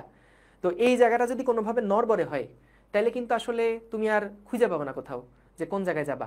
আর এটা তো অফলাইন ক্লাস না যে ধরো তাড়াতাড়ি শেষ করতে হবে, কারণ ধরো যে আমার মানে অফলাইনে তো একটা লিমিটেশন থাকে, রাত 10টায় গিয়ে তো আর অফলাইনে ক্লাস করতে পারবে না। তো যেহেতু অনলাইনে সুযোগ সুবিধা আছে, অনলাইনে মানুষ ভর্তি হয় কন্টেন্টের জন্য, শেখার জন্য। মানে এখানে যদি তোমরা এসে বলো এরকম চিল্লাপাল্লা করো যে ভাই তাড়াতাড়ি শেষ করেন বা ম্যারাথন ক্লাস নিয়ে একবারে শেষ করে দেন, দরকার নাই তো, তাই না? দরকার নাই। হ্যাঁ ওকে, আর কয়টা ক্লাস লাগবে? 15 থেকে 16টার মতন ক্লাস লাগবে। ঠিক আছে, মোট 15 থেকে 16টা। আজকে 6 নাম্বার লেকচার। আমি বেশি করে বলে রাখছি, আবার এটা কমও হইতে পারে, বলা যায় না। কিন্তু ওই যে বলতেছিলাম প্রথম দিকের যে ক্লাসগুলো আছে সেই ক্লাসগুলো ছোট্ট ছোট্ট হয়েছে, তো এই জন্য দেখা যাবে নাম্বার অফ ক্লাস হয়তো বেশি হবে কিন্তু কন্টেন্টের টোটাল পরিমাণ কিন্তু বেশি হবে না। বুঝছো? ওকে, তাইলে আমরা দেখো এইখানে যে বলটা আছে এফ বল, এফ বল দ্বারা যে কৃত কাজ বের করলাম সেইটা 2টা পথে মোট কাজ বের করলাম। এখন তোমার কাছে যেটা মনে হবে যে ভাই এটা তো একটা সংরক্ষণশীল বল, এইটা তো একটা সংরক্ষণশীল বল, তাহলে আমার কাছে একটা চালাকি বুদ্ধি আছে। আমার কাছে একটা চালাকি বুদ্ধি আছে। চালাকি বুদ্ধিটা হচ্ছে যে আপনি এত কষ্ট করে কেন বের করতে গেলেন বলেন তো? এই বুদ্ধিটা তোমরা হোমওয়ার্কে গিয়ে করছো, আমার খুব ভালো লাগছে। তোমরা একটা চালাকি বুদ্ধি খাটাইছো, তোমরা এখানে খুব স্মার্টলি অনেকে প্রবলেমটা সলভ করছো। বলছো ভাই এত ভেজাল কইরা লাভ কি? আপনি এত ভেজাল করেন কেন? এত 2টা পথে রাস্তায় এত বের করার টাইম আছে আমাদের? আমাদের সময়ের দাম আছে না? টিকটক চালাইতে তো সময় লাগবে। অবশ্য যারা এই প্রবলেম ওইভাবে সলভ করছে ওরা টিকটকার না, আনবিলিভেবল। সো মনে করো তুমি এইখান থেকে এইখানে গেলা, ওরা খুব স্মার্টলি কাজটা করছে। কি করছে দেখো, যে আদি থেকে শেষ ওরা ধরছে ভাই এত পথ যাওয়ার টাইম নাই। এটা যেহেতু একটা সংরক্ষণশীল বল, সংরক্ষণশীল বলের ক্ষেত্রে কি পড়ছিলাম একদম শুরুতে, দেখো যে তুমি যেই রাস্তাতেই এক পথ থেকে আরেক পথে যাও না কেন, যেই রাস্তাতেই এক পথ থেকে আরেক পথে যাও না কেন, কৃতকাজ সংরক্ষণশীল বল একই রকম হবে। তাহলে ভাই আপনি সংরক্ষণশীল বল পাইছেন, আপনি এত ভেজাল কইটা কেন কাজ বের করতে যাবেন? আপনি একটা পথ নেন, এই যে এখান থেকে মনে করেন এই পথে আপনি গেছেন সাপোজ, তাহলে সংরক্ষণশীল বল দ্বারা এই পথে যে কৃতকাজ সেটা বের করলেই তো আপনার কাজ হয়ে যাওয়া উচিত। তাহলে দেখো তো এইখানে কৃতকাজ যদি বের করতে চাই তাহলে আমাদের ডাব্লিউ সমান সমান কি হবে? ওই যে এফ ডট ডিএস হবে। এখন ভাই দেখো এফ মানে কত ছিল? Y i cap plus x j cap, ds মানে হচ্ছে dx i cap plus dy j cap. So এখান থেকে কি আসবে? Y dx plus x dy আসলো তো। এখন দেখো যে তুমি যেহেতু এই পথে যাচ্ছ তাহলে এই পথের সমীকরণটা তোমার বসাইতে হবে। এই পথের সমীকরণ কত হবে? ঢাল কত? ঢাল কত? ঢাল সমান সমান del y by del x. Del y কত? 4 - 0 আর ডেল এক্স কত? 2 - 0। তাহলে 4/2 মানে কত? 2 আসছে। তাহলে ওয়াই যেহেতু মূল বিন্দুকে আমি সরলরেখা ওয়াই সমান সমান mx, তাহলে কি লেখা যায়? ওয়াই সমান সমান 2x লেখা যায় না? তাহলে যেহেতু ওয়াই সমান সমান 2x, এবার এই সমীকরণগুলো এখানে বসাও যে লিমিট কত হবে? 0 থেকে 2, এটা হবে 0 থেকে 2 কারণ x এর লিমিট বসাবো, এবং y এর লিমিট বসাবো 0 থেকে 4, y এর লিমিট বসাবো 0 থেকে 4। তাহলে y সমান সমান 2x dx লিখলাম প্লাস প্লাস দেখো x মানে কত? y/2, তাহলে y/2 হাফ বাইরে নিয়ে আসলাম dy, এভাবে লেখা যায়। তাহলে এখান থেকে যদি দুই বাইরে নিয়ে আসো তাহলে x²/2, x²/2 0 থেকে 2 আসছে প্লাস হাফ y²/2 0 থেকে 4 আসছে। তাহলে এখান থেকে যদি হিসাব করো তাহলে কত আসছে? 2 2 কাটাকাটি করলে এই পাশে আসছে 4 প্লাস 2 2 গুণে 4 আসছে, এখানে 4 4 16 আর 16/4 মানে হচ্ছে 4, তাহলে 4 আর 4 যোগ করলে 8 জুল আসছে। 8 জুল, দেখছো? তাইলে একই কাজ আসছে, কিন্তু দেখো মোট কাজ একই রকম। এখানেও 8 জুল আসছিল, এইখানেও কিন্তু আমাদের সেই 8 জুলই আসছিল। 8 জুলই আসছিল। সো তার মানেটা কি?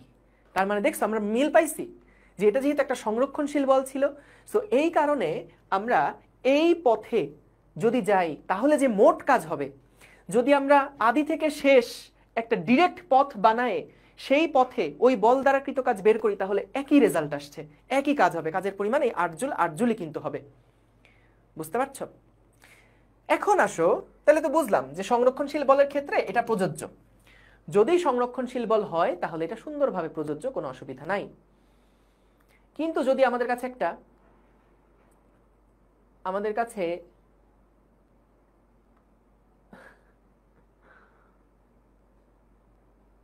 ওকে ওকে ওকে ওকে আমি একটু ফেসবুকের কমেন্ট দেখছি। শোনো, আমার যখন মাঝে মাঝে বিনোদনের খুব অভাব হয়, হ্যাঁ, ধরো ক্লাস নিতে নিতে বোর লাগতেছে অনেক, যে বিনোদনের অভাব, তখন আমি মাঝে মাঝে এসে নিয়ে একটু কমেন্ট দেখি, একটু হাহা করে হেসে তারপর আবার পড়ানো শুরু করি।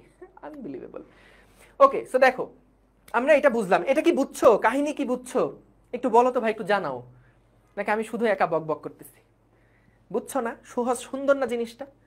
তাহলে বেশিরভাগই এই নিয়মে করছিলাম, আমি দেখে খুব খুশি হয়েছি, বেশিরভাগই এই নিয়মে করছিলাম। কিন্তু খুব সাবধান, এই নিয়মে করার আগে তোমার চেক করতে হবে যেই বলটা দ্বারা কৃতকাজ বের করতেছো এই বলটা কি সংরক্ষণশীল বল কি না।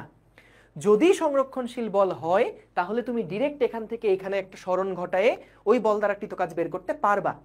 কিন্তু যদি এটা সংরক্ষণশীল বল না হয় তখন কিন্তু তোমাকে আলাদা আলাদা পথে কৃতকাজ টোটাল কত সেটা বের করতে হবে। পরেই এটার এক্সাম্পল আছে। ফাহাদ কি বুঝো নাই বলো? বাকি সবাই বুঝছে, ওই দেখো সবাই উপর দেখো, জি জি জি জি ক্লিয়ার ক্লিয়ার সবাই বলছে। তুমি কি বুঝো নাই বলো, ক্লিয়ার করে বলো, তারপর বলতেছি। এবার আসো এই ম্যাথটা, একদম একই রকম ম্যাথ, কিন্তু দেখো পার্থক্যটা কোথায়? পার্থক্যটা হচ্ছে বলের সমীকরণে। এইরকম একটা বল আছে, তো যদি এরকম একটা বল থাকে, এই বলটাকে আসলে সংরক্ষণশীল বল নাকি অসংরক্ষণশীল বল, এইটাকে আমরা একটু চেক করি। তাহলে আমরা শর্টকাটেও করতে পারবো অথবা আলাদা আলাদাভাবে করতে পারবো। দেখো আমরা এখান থেকে এই যে এফ বলটা আছে, এফ বলটা আছে, দেখো একই রকম বল। আগে একটু চেক করি চলো যে এই বলটা কি আসলে সংরক্ষণশীল কি না। ন্যাবলা ক্রস এফ, দেখি তো সংরক্ষণশীল হয় কিনা। আমাদের এই পাশে আসতেছে হচ্ছে I cap, J cap, K cap, এটা হচ্ছে আমাদের ডিডিএক্স, এটা হলো আমাদের ডিডিওয়াই, এটা হচ্ছে আমাদের ডিডিজেড, এবং এখানে থাকবে হলো ওয়াই স্কোয়ার এক্স, এইটা হচ্ছে থাকবে এক্স স্কোয়ার, এবং এটা থাকবে 0। চলো তো একটু চেক করে দেখি আগে। হ্যাঁ, আই ক্যাপ যদি নাও তাহলে 0 0, এটা 0 থাকছে। জে ক্যাপ যদি নাও, জে ক্যাপ, তাহলে এক্স 0, এটাও জেড এর সাপেক্ষে ওয়াই এক্স এ এটা 0 হয়ে যাবে। প্লাস কে যদি নাও তাহলে এখানে কি থাকছে? এটা থাকছে হলো 2x, এবং এটা থাকছে হলো 2xy, 2xy। এই দেখো, বলো তো এটা কি তাহলে 0 হচ্ছে? ন্যাবলা ক্রস এফ, এইটা কি তাহলে 0 হচ্ছে? 0 যেহেতু হচ্ছে না, 0 যেহেতু হচ্ছে না, তাহলে এই বলটা কিন্তু একটা কি ধরনের বল? এইটা একটা অসংরক্ষণশীল বল। অসংরক্ষণশীল বল, অর্থাৎ ঘর্ষণ বলের মতন অসংরক্ষণশীল বল। এখন বলো, এই যে একটা উদাহরণ দেখাইছিলাম না অসংরক্ষণশীল বলের জন্য, টেবিলের উদাহরণ, বলো তো অসংরক্ষণশীল বলের জন্য কৃতকাজ কি আদি আর শেষ বিন্দুর উপর নির্ভর করবে নাকি পথের উপর নির্ভর করে? এই পথ দিয়ে গেলে একরকম কৃতকাজ পাবা, এই পথ দিয়ে গেলে তুমি আরেক রকম কৃতকাজ পাবা। ঠিক আছে? তাহলে দেখো, আমরা এই যে অসংরক্ষণশীল বল পেলাম। এইবার চলো তাহলে, যেহেতু আমরা বুঝে গেছি এটা একটা অসংরক্ষণশীল বল, তাহলে দেখা যাক যে দুইটা কৃতকাজ যখন আমরা বের করব তখন কি একই রকম আসবে কি আসবে না। তো আমাদের কি হয়েছে, মূলত অঙ্কটাতে কি বলছে যে রিয়েলি সেটা কোন পথ থেকে কোন পথে গেছে। অরিজিনালি সেটা প্রথমে 0 থেকে 0,2 বিন্দুতে গেছে, এবং তারপরে সেটা 0,2 থেকে 2,4 বিন্দুতে গেছে। দেখো প্রথমে এটা ছিল 0,0-তে, তারপরে সেটা গেছে হচ্ছে 0 থেকে 4-এ, 0,4-এ গেছে, এবং তারপরে সেটা গেছে কোথায়? 2,4 এই বিন্দুতে গেছে, 2,4 এই বিন্দুতে গেছে। ভালো কথা। তাহলে খেয়াল করো, আমাদের বলছে মোট কৃত কাজ কত হবে। এই রাস্তায় মোট কাজ, এই রাস্তায় মোট কাজ, সেটা বের করতে হবে। তাহলে আসো, এটা প্রথম কাজ, এটা হলো দ্বিতীয় রাস্তার কাজ। আমরা আগে আলাদা আলাদা বের করবো, এরপর একবারে বের করে দেখবো মিলে কিনা।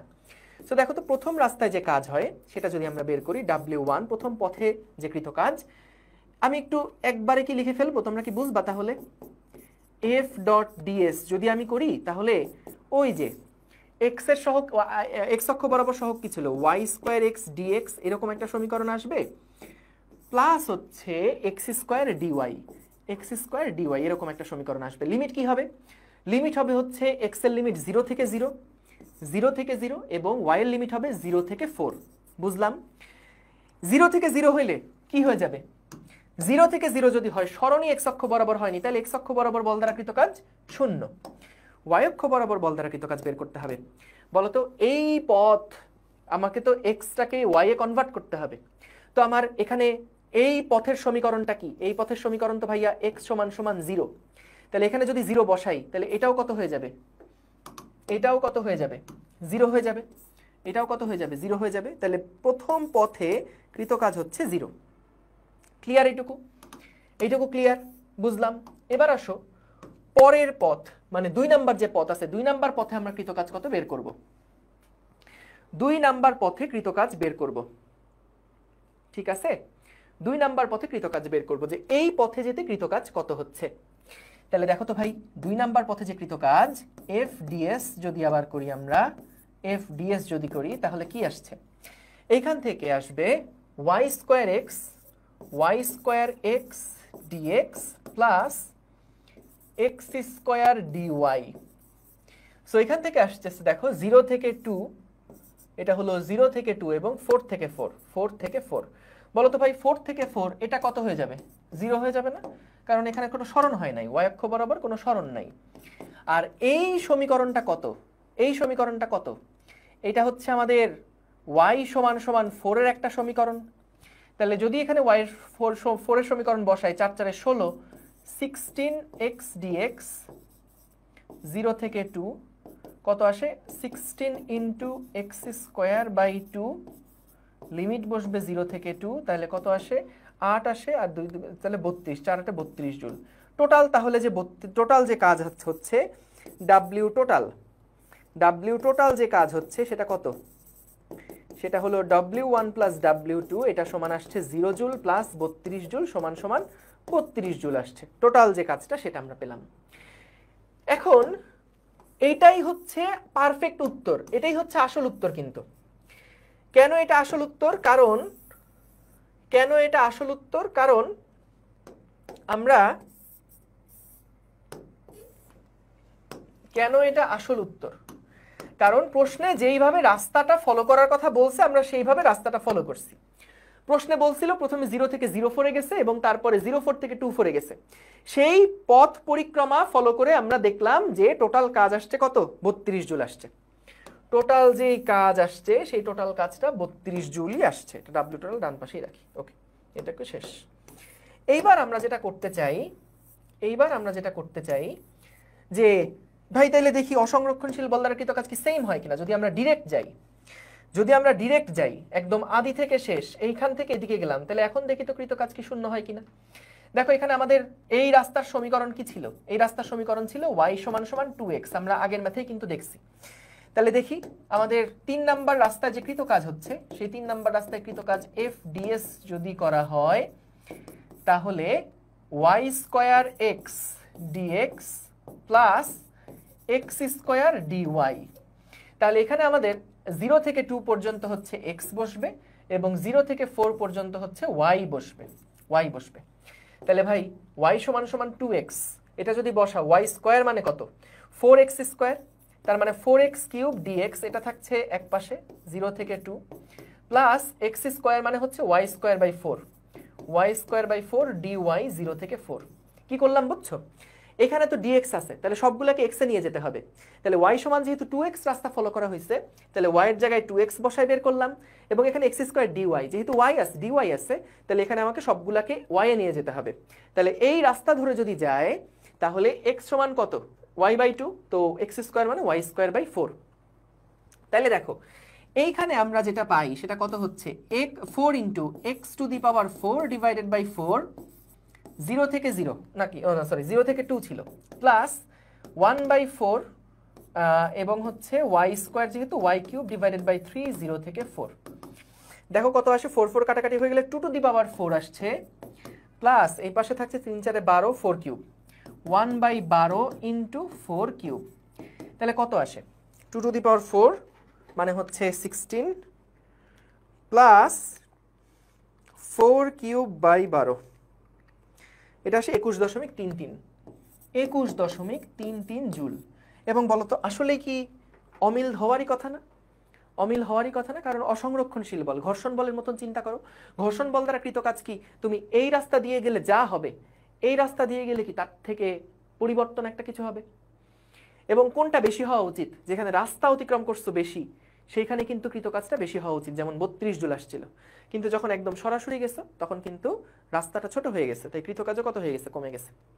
তাহলে দুইটা আলাদা আলাদা হইল কেন? কারণ এটা হচ্ছে আমাদের একটা অসংরক্ষণশীল বল, অর্থাৎ ঘর্ষণ বলের মতন বলে, বুঝতে পারছো?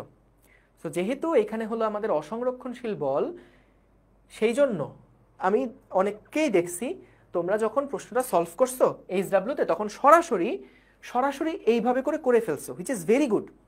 যে আগে এই চিন্তাটা কত স্মার্টলি করছো যে ভাই দুইটা পথে গেছে, এত ঝামেলা করবো কেন, একটা পথে নিয়ে যাই। কিন্তু এটা তোমাদের কেয়ারফুল থাকা উচিত যে ফোর্স যেটা আছে সেটা কি সংরক্ষণশীল নাকি অসংরক্ষণশীল। যদি সংরক্ষণশীল হয় তাহলে কোনো ইস্যু নাই, সুন্দর মিলে যাবে। কিন্তু যদি এটা অসংরক্ষণশীল হয় তাহলে কিন্তু তুমি বিপদে পড়ে যাবা, ভুল হয়ে যাবে অঙ্কটা তখন। বুঝতে পেরেছো? বলো ক্লিয়ার হয়েছে কি না? বুঝতে পেরেছো?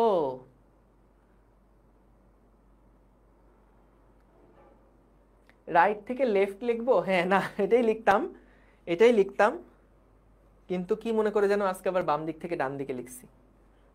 মানুষ পরিবর্তনশীল। আমি একটু তাও এখানে অ্যারোটা দিয়ে নেই, আমি রাইট থেকে লেফটেই যাব সামনে, চিন্তা করো না। এদিক থেকে এদিকে গেছে এবার, এবং এখানেও এদিক থেকে প্রথমে এদিকে গেছে, তারপরে এদিক থেকে এদিকে গেছে। ঠিক আছে, ওকে, ঠিক আছে, আশা করি বুঝতে পেরেছি। মেনশন দেওয়া পারি না দাদা, তাই অ্যান্সারটা দেই নাই গ্রুপে। ও আচ্ছা, কেন মানে বুঝলাম না, তুমিও উল্টা হাও কি? আচ্ছা, এই ম্যাথে কি সেকেন্ড পার্টটা ভুল? হ্যাঁ, এই ম্যাথের জন্য সেকেন্ড পার্টটা কিন্তু ভুল। এই ম্যাথের জন্য এভাবে করে করা যাবে না, এটা খেয়াল রেখো। কারণ কি আমাদের কি বলে দিছে যে সরাসরি 0 0 থেকে 2 4 এ গেছে? এটা কি আমাদের বলছে? না, আমাদের বলেই দিছিল 0 থেকে প্রথমে 0 4 এ গেছে, তারপরে 0 4 থেকে 2 4 এ গেছে। তাহলে আমাদেরকে দুইটা আলাদা আলাদা পথের জন্য কৃত কাজ বের করে দেখাতে হবে। যেহেতু সরাসরি বলে নাই এবং এটা অসংরক্ষণশীল একটা বল, সেই জন্য এটা কিন্তু করা যাবে না, এটাভাবে করলে ভুল হবে, এটা অসংরক্ষণশীল বলে হবে না। Good, very good. যাক, তাহলে এটা যদি বুঝতে পারো, সংরক্ষণশীল এবং অসংরক্ষণশীলের একটা ভালো কনসেপ্ট ক্লিয়ার হয়ে গেল। এবার যা পড়বে এগুলো একদম লুতুপুতু টাইপের পড়াশোনা, খুবই সহজ পড়াশোনা। হ্যাঁ, তো এবার একটু রিল্যাক্সড হও। আমরা চ্যাপ্টারের সবচেয়ে কঠিন জিনিস পড়ে ফেলছি আসলে। হ্যাঁ, এখন যা আছে এগুলো সব সহজ। শক্তি কাকে বলে, গতিশক্তি কি জিনিস, এরকম বুগিঝুগি কিছু জিনিস। হ্যাঁ, ওকে। ভাই কি জিম করেন? না, জিম টিম করি না। দেখো, কাজ করার সামর্থ্যকে শক্তি বলে, এটা তো ছোটবেলার সংজ্ঞা, সবাই জানি। শক্তি কাকে বলে? যার কাজ করার সামর্থ্য আছে তার শক্তি আছে। ঠিক আছে, এখন দেখো এখানে কি বললো, যান্ত্রিক শক্তি, যেটা যান্ত্রিক শক্তি, এটা আর এটা একই লেখা। হ্যাঁ, চিন্তা করো না।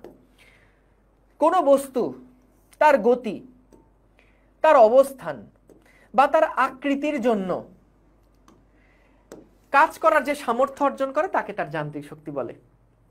এখন ভাই, গতির জন্য যে কাজ করার সামর্থ্য অর্জন করে এটা বুঝতে আমাদের কোনো মানে কষ্ট হয় না। কেন, কিভাবে কষ্ট হয় না? যেমন তুমি একটা দেওয়ালের, মানে মনে করো একটা জানালার কাঁচ তুমি ভাঙবা। সো যদি তুমি জানালার কাঁচ ভাঙতে চাও তাহলে তো তোমার একটা সামর্থ্য থাকতে হবে, তোমার একটা শক্তি থাকতে হবে, সেই শক্তিটা দিয়ে না তুমি জানালার কাঁচ ভাঙবা। এখন চিন্তা করো যে কোনো একটা বস্তুর যদি ভর থাকে, তার যদি একটা গতি থাকে, কোনো একটা বস্তুর যদি ভর থাকে, তার যদি একটা গতি থাকে, এবং ওই গতি দিয়ে যদি কাঁচে আঘাত করে তাহলে কিন্তু কাঁচটা ভেঙে যায়। মানে যদি খুব জোরে আঘাত করে তাহলে কিন্তু কাঁচটা ভেঙে যায়। তার মানে কি ওই গতিশীল বস্তুটার একটা সামর্থ্য আছে, কাঁচ ভাঙার একটা সামর্থ্য আছে। তাহলে কাঁচ ভাঙার যেহেতু সামর্থ্য আছে তার মানে গতিশীল বস্তুর একটা শক্তি আছে। তাহলে কি কাজ করার সামর্থ্যকে শক্তি বলে? গতিশীল বস্তুর একটা কাজ করার সামর্থ্য আছে, কাঁচ ভেঙে ফেলছে, তাহলে গতিশীল বস্তুর একটা কাজ করার সামর্থ্য আছে, গতিশীল বস্তুর একটা শক্তি আছে। আচ্ছা, ভালো কথা। এরপরে কি দেখো, হ্যাঁ ভাই একটা কাঁচ ভেঙে দেখান। তুমি একটা কাজ করো, যদি কাঁচের গ্লাস টাস থাকে উপর থেকে এমনভাবে ফেলবা যাতে করে তোমার মাথায় এসে পড়ে। বুঝতে পারছো? এটা নিচে ফেলা যাবে না কিন্তু, তাহলে ফিল করতে পারবা না বিষয়টা। সো ফিল করতে হবে কিভাবে? যদি একদম উপর থেকে ধরো একটা কাঁচের গ্লাস, তুমি নিজেও ফেলতে পারো বা কাউকে ফেলতে বলতে পারো, যে ধরো বললা যে আমি বসে আছি নিচে, আমার মাথার উপর থেকে একটা কাঁচের গ্লাস একটু মাথায় ফেলো, আমি একটু ফিল করতে চাই। তো দেখবা যে গতি শক্তি আসলে কিভাবে হয়, হ্যাঁ, গতি শক্তি কাকে বলে, কাজ করার সামর্থ্য আছে কিনা সেটা কিন্তু বুঝে যাওয়া, ঠিক আছে? এবং তারপরে তোমাদের অনেকেরই কিন্তু ইচ্ছা থাকে যে ভাই আমি বড় হয়ে মেডিকেলে ভর্তি হতে চাই। সো সেই ইচ্ছাটা কিন্তু দেখবা যে এখনই পূরণ হয়ে গেছে। তুমি কিন্তু দেখা যাবে যদি একবার গ্লাসটা মাথায় এসে পড়ে তাহলে কিন্তু সাথে সাথেই তুমি মেডিকেলে ভর্তি হয়ে যেতে পারবা। এবং এখানে ভর্তির ক্ষেত্রে আসলে তোমার কোনো ভর্তি পরীক্ষা দেওয়া লাগবে না। তুমি যদি বলো আমি ঢাকা মেডিকেলে ভর্তি হতে চাই তাইলেও পারবা, যদি বলো আমি সোহরাওয়ার্দীতে ভর্তি হতে চাই, আমি ময়মনসিংহ মেডিকেলে ভর্তি হতে চাই, তাইলেও কিন্তু পারবা। ঠিক আছে? এটা একটা মানে অন্যরকম প্রতিভা।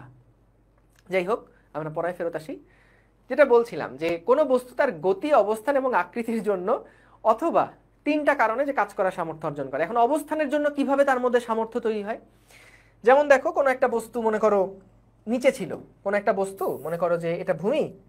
সো এখান থেকে আমি বস্তুটাকে একটা নির্দিষ্ট উচ্চতায় মনে করো তুললাম, একটা বস্তুকে এরকম উচ্চতায় তুললাম, তাহলে বলো তো এই যে অবস্থানের একটা পরিবর্তন করলাম, নিচের থেকে উপরে যে তুললাম, এই যে তার একটা অবস্থানের পরিবর্তন করলাম, অবস্থানের পরিবর্তনের জন্য ওর মধ্যে কি একটা শক্তি জমা হয়েছে না?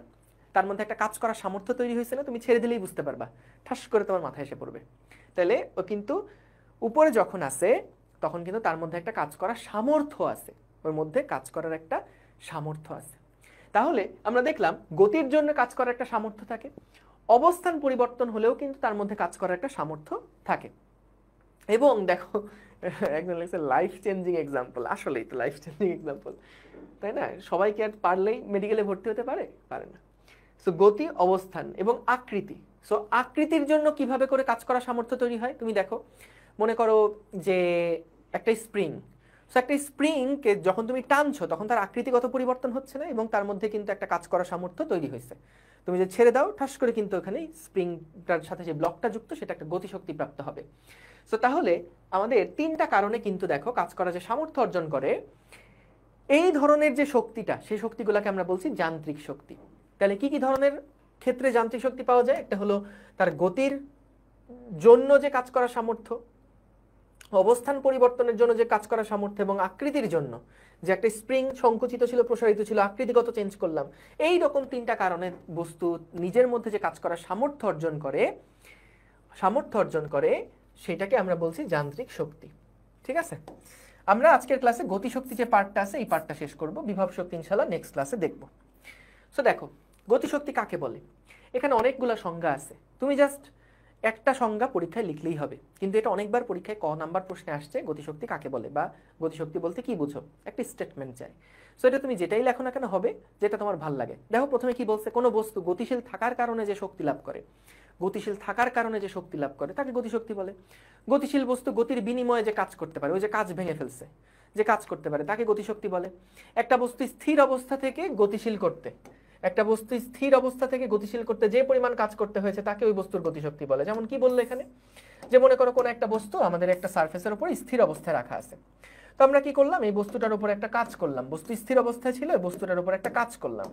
এই কাজ করার কারণে কি হবে, এই বস্তুটার উপরে কাজ করার কারণে তার মধ্যে কিন্তু একটা গতির সঞ্চার হবে।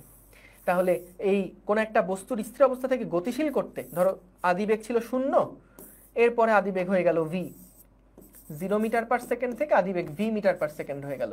তাহলে আমরা যে কাজ করতে হয়েছে সেটাই কিন্তু তার মধ্যে গতিশক্তির সঞ্চার করছে। আবার কি, কোনো বস্তু গতিশীল থাকার কারণে তার গতির জন্য যে কাজ সামর্থ্য অর্জন করে তাকে গতিশক্তি বলে। যেটা খুশি সেটা লিখবা, কোনো অসুবিধা নেই, যেটা ভালো লাগে। ঠিক আছে? গতিশীল থাকার কারণে গতির জন্য কাজ করা যে সামর্থ্য অর্জন করে সেটাকে আমরা বলছি তার গতিশক্তি। এখানে একটা গুরুত্বপূর্ণ জিনিস দেখো, গতিশক্তি সবসময় ধনাত্মক, এর দিকের ওপর কোনো নির্ভরশীল না। অর্থাৎ কোনো একটা বস্তু যদি এই দিক বরাবর v বেগে গতিশীল থাকে তাহলেও তার যে গতিশীল হবে, ওই একই m ভরের বস্তু যদি এই দিক বরাবর গতিশীল থাকে একই বেগে তাহলেও কিন্তু তার গতিশক্তির মান একই রকম হবে। অর্থাৎ গতিশক্তি সবসময় ধনাত্মক, দিকের উপরে নির্ভরশীল না। সহজ বুঝি আমরা। এখন দেখো আমরা এখান থেকে একটা জিনিস যেটা বলতে চাই, দেখো কোন একটা বস্তুর গতিশক্তি এটা কিসের উপরে নির্ভর করা উচিত, কার মধ্যে কতখানি গতিশক্তি আছে। তুমি চিন্তা করতে পারো যে মনে করো একটা প্লাস্টিকের বল, একটা টেনিস বল আর একটা কাঠের বল, তিনটার ভর কিন্তু ভিন্ন ভিন্ন। একটা প্লাস্টিকের বলকে তুমি যদি জোরে ছুঁড়ে মারো তাহলে কিন্তু দেখা যাবে গাড়ির ওই যে ইয়ার কাঁচ, জানলার কাঁচ সেটা ভাঙবে না। যদি একটা টেনিস বল সে বা একটা কাঠের বল, সে কাঠের বলটাকে যদি তুমি এখন ছুঁড়ে মারো জোরে তাহলে কিন্তু একটা সম্ভাবনা আছে যে কাঁচটা ভেঙে যাবার। তার মানে কি ভরের উপর কিন্তু গতিশক্তিটা নির্ভর করে। ভর যত বেশি হবে তার মধ্যে এনার্জি তত বেশি থাকবে, তার মধ্যে গতিশক্তি তত বেশি থাকবে। যেমন প্লাস্টিকের বলকে 10 মিটার পার সেকেন্ড বেগে নিক্ষেপ করলে আমি দেখলাম এটা ভাঙছে না জানলার কাঁচ, কিন্তু একটা কাঠের বল ভারী বেশি, এটাকে যদি আমি 10 মিটার পার সেকেন্ড বেগে নিক্ষেপ করি তাহলে তার মধ্যে যে এনার্জিটা আছে সেটা কিন্তু sufficient to break the glass, জানলার কাঁচ ভেঙে ফেলতে পারবে। তাহলে দেখো ভরের উপর নির্ভর করে আমরা এটা বুঝলাম। এখন দেখো আবার এভাবে চিন্তা করতে পারো যে ওই যে জানলার কাঁচটা আছে, তুমি যদি কাঠের বলটাকে আস্তে করে টোকা মারো, আস্তে করে যদি মারো তাহলে কিন্তু কাঁচ ভাঙবে না, অর্থাৎ বেগ কম দিলে কিন্তু জানলার কাঁচটা ভাঙবে না। কিন্তু যদি বেগ বেশি দাও, বেগ বাড়ায় দাও, তাহলে কিন্তু তখন জানলার কাঁচটা ভাঙছে। তার মানে কি গতিশক্তি যেটা, কাইনেটিক এনার্জি যেটা, সেইটা কিন্তু ডিপেন্ড করছে ভরের উপরে। এবং আমরা দেখলাম গতিশক্তি যেটা, যত ভর বাড়বে তত গতিশক্তি বাড়বে, এবং গতিশক্তি যেটা এটা কিন্তু ডিপেন্ড করছে বেগের উপরে। বেগের কত মাত্রা সেটা আমরা পরে বের করব, সেটা আমরা জানি না, সেটা আমরা পরে বের করব, কিন্তু ভরের উপরে ডিপেন্ড করছে এবং বেগের উপর ডিপেন্ড করছে, এই দুইটা নিয়ে তো আমাদের কোনো সন্দেহ নাই। আমরা একটু পরেই দেখবো যে এটা হলো বেগের স্কয়ার রূপে কিন্তু ডিপেন্ড করে। এখন দেখো যে কোনো একটা বস্তু এর মধ্যে গতিশক্তি আমরা কিভাবে করে ট্রান্সফার করব, একটু বোঝার চেষ্টা করো। জিনিসগুলো আসলো কোত্থেকে? হাওয়ার থেকে আসে নাই। কিন্তু কোন একটা বস্তু আছে, এই বস্তুটার মধ্যে কোনো গতিশক্তি এখন নাই। কেন? কারণ ওর বেগ এখন 0 মিটার পার সেকেন্ড, ওর কোনো গতি নাই, তাই ওর কোনো গতিশক্তিও নাই। আমরা কি করলাম? আমরা তো উদার, আমরা এই বস্তুটার উপর একটা কাজ করলাম। কিভাবে? ওর উপরে একটা বল প্রয়োগ করলাম। কত দূরত্ব পর্যন্ত বল প্রয়োগ করছি? মনে করো ওর উপরে আমরা s দূরত্ব পর্যন্ত একটা বল প্রয়োগ করছি, এবং এই s দূরত্ব পর্যন্ত বল প্রয়োগ করার কারণে আমরা কি ওর উপর একটা কাজ করছি না? একটা কাজ করছি না? সে কাজ কত? w = Fs। আমরা বস্তুর উপর একটা কাজ করছি। বলো তো কাজ করা মানে কি? বস্তুকে শক্তি দেওয়া। তার মানে আমরা এই বস্তুকে শক্তি দিয়েছি, আমরা বস্তুকে শক্তি দিয়েছি, এটা তো নিশ্চিত, ঠিক না? যখন আমরা বস্তুর উপরে f পরিমাণ বল প্রয়োগ করে s দূরত্ব পর্যন্ত সরালাম, আমরা কিন্তু এর উপরে একটা কাজ করছি। কাজ করা মানে কি? ওকে একটা শক্তি দিছি। এখন ওর বস্তুটার শক্তি আগে ছিল, গতিশক্তি আগে ছিল 0 মিটার, আগে ছিল 0 জুল, কারণ ওর বেগ ছিল 0।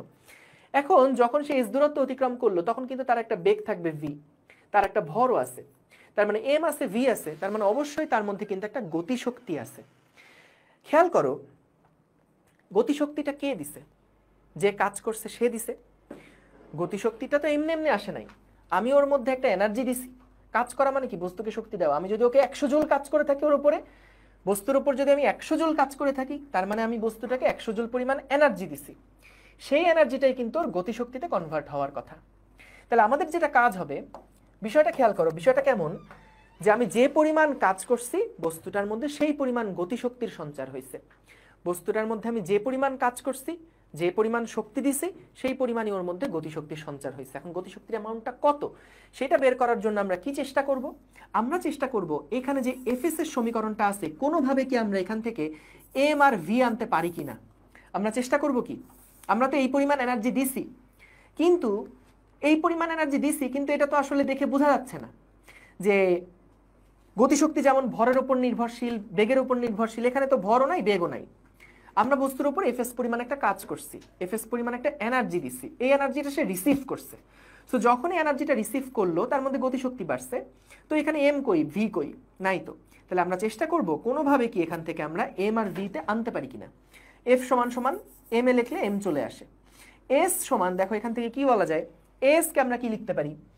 v² = যেহেতু u² + 2as, এখান থেকে আদিবেগ ছিল 0 বলে আমরা s সমান সমান লিখতে পারি কি v²/2। এই যে চলে আসলো s মানে কি v²/2, তার মানে হাফ এম ভি স্কোয়ার। খেয়াল করো যে পরিমাণ আমি বস্তুর উপর কাজ করছি, বল ইন্টু সরণ দিয়ে আমি একটা কাজ করছি, সেই পরিমাণই বস্তুর মধ্যে একটা এনার্জি জমা হয়েছে, কিন্তু সেই এনার্জিটা পুরাটুকুই তো গতিশক্তিতে কনভার্ট হয়েছে। তো গতিশক্তির মধ্যে কি থাকার কথা, এম থাকার কথা, ভি থাকার কথা, কিন্তু এখানে তো এম ভি নাই। সেই জন্য আমরা কি করলাম, কনভার্ট করে দেখলাম যে আচ্ছা দেখি তো এম আনা যায় কিনা, ভি আনা যায় কিনা, দেখলাম হ্যাঁ আছে। তাহলে দেখো যে পরিমাণ কাজ করছি বস্তুর ওপর, সেই পরিমাণই তার মধ্যে কিন্তু এনার্জি আমরা গতিশক্তি আকারে দিয়ে দিছি। তাহলে এই যে হাফ এম ভি স্কোয়ার, এটাই কিন্তু বস্তুর গতিশক্তির রূপটা, বস্তুর মধ্যে গতিশক্তির রূপটা। কারণ আমি ওকে একটা এনার্জি দিছিলাম, সেই এনার্জিটা গ্রহণ করেই কিন্তু সে এই পরিমাণে গতিশক্তি গ্রহণ করছে, এবং সেটা আমরা এই সমীকরণ থেকেই পেলাম, অন্য কোনো সমীকরণ থেকে বাইরে থেকে হুট করে নিয়ে আসলাম না। কিন্তু এফ এস ছিল, এই এফ থেকে এম নিয়ে আসছি, এস থেকে ভি নিয়ে আসছি, এবং এখান থেকে আমরা লিখে ফেলছি। তাহলে গতিশক্তি যেটা, সেটা কিন্তু হাফ এম ভি স্কোয়ার, এগুলো আমরা সবাই জানতাম। এখন আসো গতিশক্তি বনাম ভরবেগের গ্রাফ, গতিশক্তি বনাম ভরবেগের গ্রাফ। সো ই কে যেটা গতিশক্তি, গতিশক্তি তো আমরা লিখতে পারি হাফ এম ভি স্কোয়ার। এখন আমাদের এটা চাই না, আমাদের চাইছে কি গতিশক্তি বনাম ভরবেগ। গতিশক্তি বনাম ভর আছে, গতিশক্তি বনাম বেগ আছে, কিন্তু আমাদের ভরবেগের গ্রাফ লাগবে। তাহলে এই জন্য আমরা চেষ্টা করব যে এখানে কোনোভাবে ভরবেগ নিয়ে আসা যায় কি না। তাহলে একটা কাজ করি, এখানে এম ভি আছে যেহেতু, উপরে এম দিয়ে গুণ দিয়ে দেই, আবার নিচে এম দিয়ে ভাগ দিয়ে দেই। তাহলে কি আসে এখানে, এখানে আসছে P square divided by 2m, একটা সমীকরণ আমরা পেলাম। যেহেতু আমাদের গ্রাফ আঁকতে হবে, যে কোনো গ্রাফ আঁকার শর্তই কি, যে কোনো গ্রাফ আঁকার শর্তই হচ্ছে আগে আমাকে সমীকরণটা জানতে হবে, আগে আমাকে সমীকরণটা জানতে হবে, না হলে আমি কিন্তু গ্রাফের শেপ কেমন এটা সম্পর্কে কোনো ডিসিশন দিতে পারবো না। এটা হলো ই কে এবং এটা হলো পি।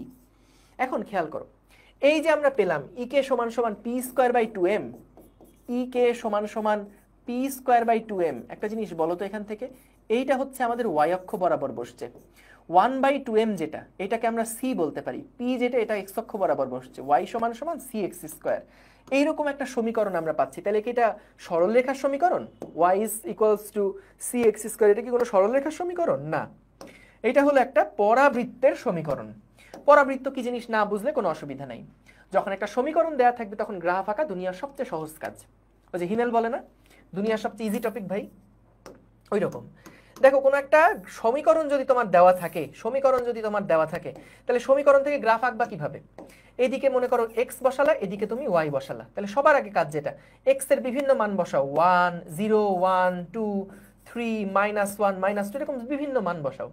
সেইগুলোর জন্য তুমি ওয়াই এর মান পাবা, এখান থেকে ওয়াই এর বিভিন্ন মান পাবা, এবং তারপরে ভ্যালুগুলোকে তুমি এখানে ইনপুট দিবা, ভ্যালুগুলোকে তুমি বসাবা, ভ্যালুগুলোকে বসাবা। বসানোর পরে যে গ্রাফটা পাবা সেটা আমি সরাসরি তোমাকে দেখাই দিচ্ছি।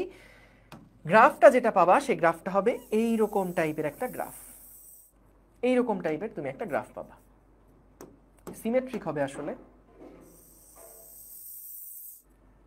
সি সি সি সি কি আঁকলাম এটা, সি সি সি সি সি একটা সিমেট্রিক হবে। চেষ্টা করছি,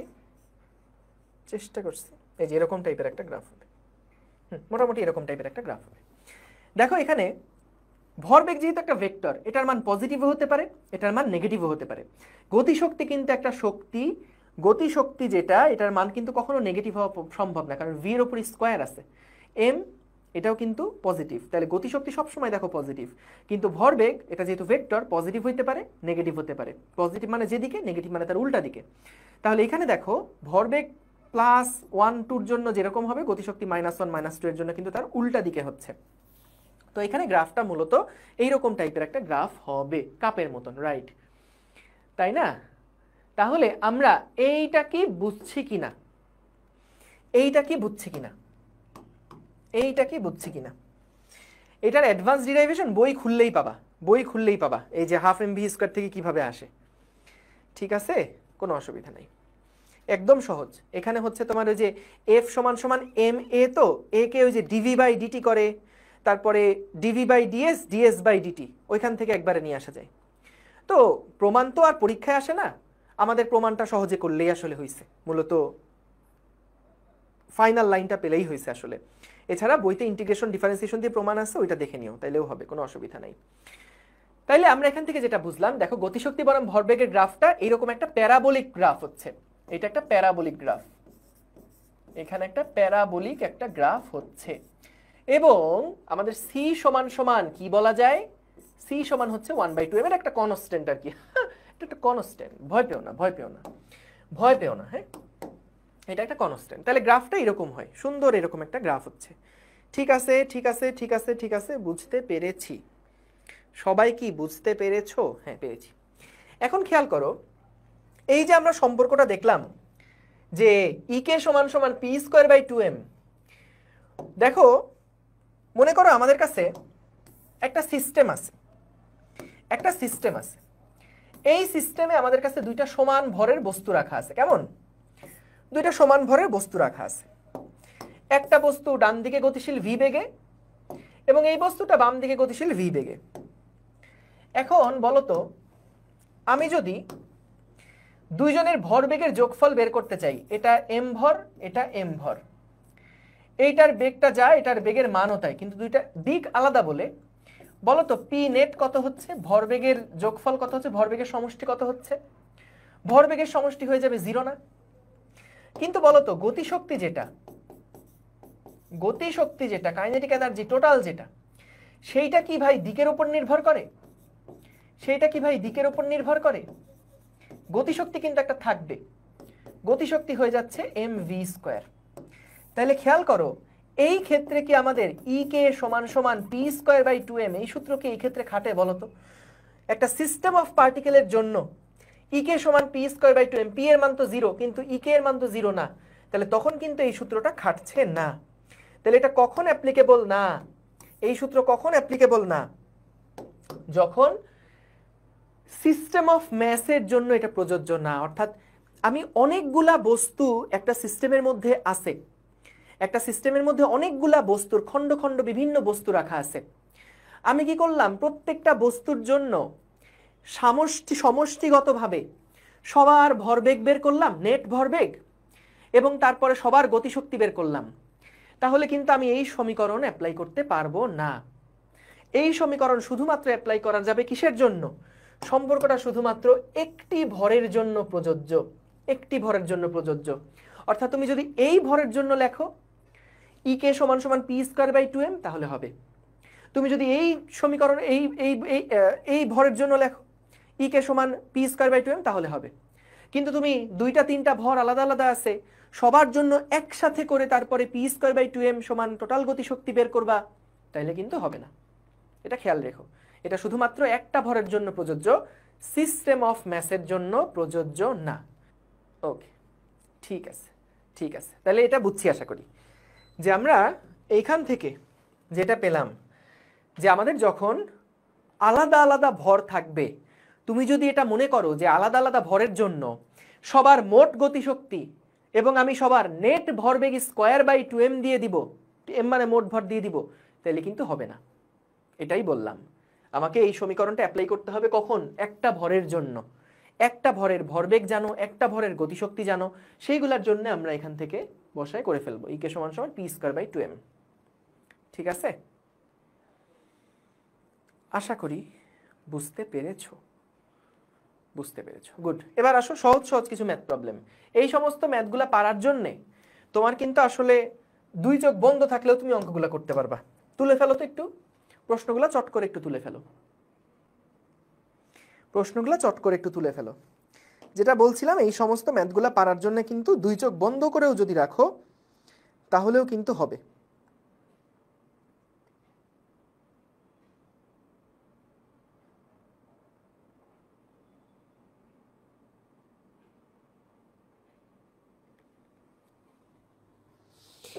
ওকে,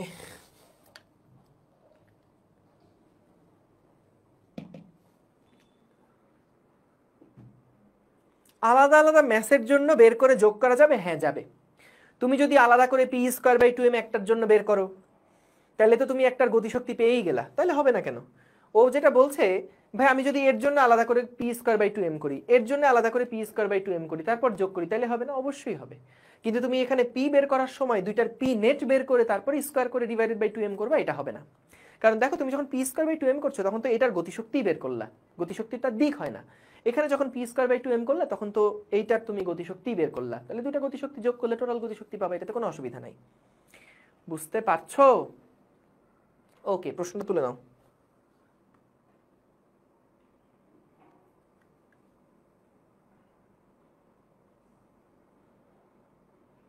সাব্বাস সাব্বাস মারওয়াহ আল আহমেদ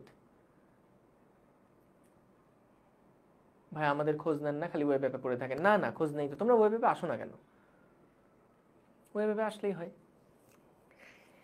ওকে, সো দেখো এখানে একদম সহজ সহজ কিছু ম্যাথ প্রবলেম আছে। এগুলা করার সময় খেয়াল রাখবা আশেপাশে যেন ছোট ভাই বোন না থাকে, তাহলে কিন্তু তুমি লজ্জায় পড়ে যাবা। ওরা তখন দেখে হাসবে তোমাকে দেখে, যে হাই হাই ইন্টারে নাকি এরকম ম্যাথ করে। ঠিক আছে, খবরদার আশেপাশে ছোট ভাই বোন থাকলে থাপ্পড় মেরে দূরে সরাই দাও, যে কি বড়দের পড়াশোনার মধ্যে আসছিস কেন, বেরো বেরো এখান থেকে। দেখো কি বলছে, 10 কেজি ভর বিশিষ্ট একটা বস্তু স্থির অবস্থায় ছিল। বাহ, এম সমান সমান 10 কেজি ভাবা যায়, যার আদিবেগ হচ্ছে 0। এই এখন সব সহজ সহজ ম্যাথ, একদম ইজি ইজি কিছু ম্যাথ আছে, মাঝখানে একটু টুইস্ট আছে কিছু ছোট ছোট কিছু ম্যাথে।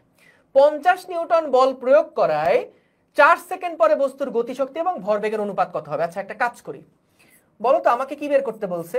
গতিশক্তি এবং ভরবেগের অনুপাত। তো ভাই গতিশক্তি মানে কত? হাফ এম ভি স্কোয়ার না? আর ভরবেগ মানে কত? এম ভি না? আমরা যদি এম এম কাটাকাটি করি, একটা ভি কাটাকাটি করি, তাহলে v/2 আসছে। অর্থাৎ আমি যদি কোনোভাবে 4 সেকেন্ড পরে শেষ বেগ বের করতে পারি, তাহলেই আমার কাজ শেষ। তাহলে v সমান সমান u প্লাস এটি করবো, 4 সেকেন্ড পর যেহেতু বের করতে বলছে, এটা তো 0। a মানে কত? f/m into T. তাহলে আমাদের f মানে কত ছিল? 50 ডিভাইডেড বাই 10 ইন্টু হচ্ছে 4, 4 5 20 মিটার পার সেকেন্ড। এটা কি আমাদের শেষ বেগ। তাহলে e/p এটা সমান কত হচ্ছে? 10। দেখো তো আমি কি ঠিক লিখলাম কিনা বাবা, আমি কি ঠিক লিখলাম? 20/2 10। তোমরা 2200 এগুলো লিখছো কেন? ও আচ্ছা আচ্ছা, 2000/200 তাই বলছো, তাই তো? ঠিক আছে, 10:1, গুড। তাহলে অনুপাত হচ্ছে কত? হ্যাঁ, অনুপাত যেহেতু করতেছি তাহলে 10:1 এভাবে বলাটাই শ্রেয়। পরের অঙ্কটা তুলে ফেলো, সহজ। এইখানে বলছে একটা রাইফেলের গুলি নির্দিষ্ট পুরুত্বের একটা তক্তা ভেদ করতে পারে। গুলির বেগ যদি 6 গুণ করা হয়, তাহলে অনুরূপ কয়টা তক্তা ভেদ করতে পারবে? দেখো এইখানে মনে করো একজন ভদ্রলোক আছে, সেই ভদ্রলোক দেখলো যে একটা পাত যদি সে সামনে ধরে এবং এদিক দিয়ে তার বন্ধু যদি একটা গুলি করে, সাই সাই করে একটা গুলি আসছে, তখন ও দেখলো যে না তো, এই পাতটাকে যদি আমি ধরে রাখি সামনে, তাহলে তো গুলি থেকে আমি রক্ষা পেয়ে যাচ্ছি।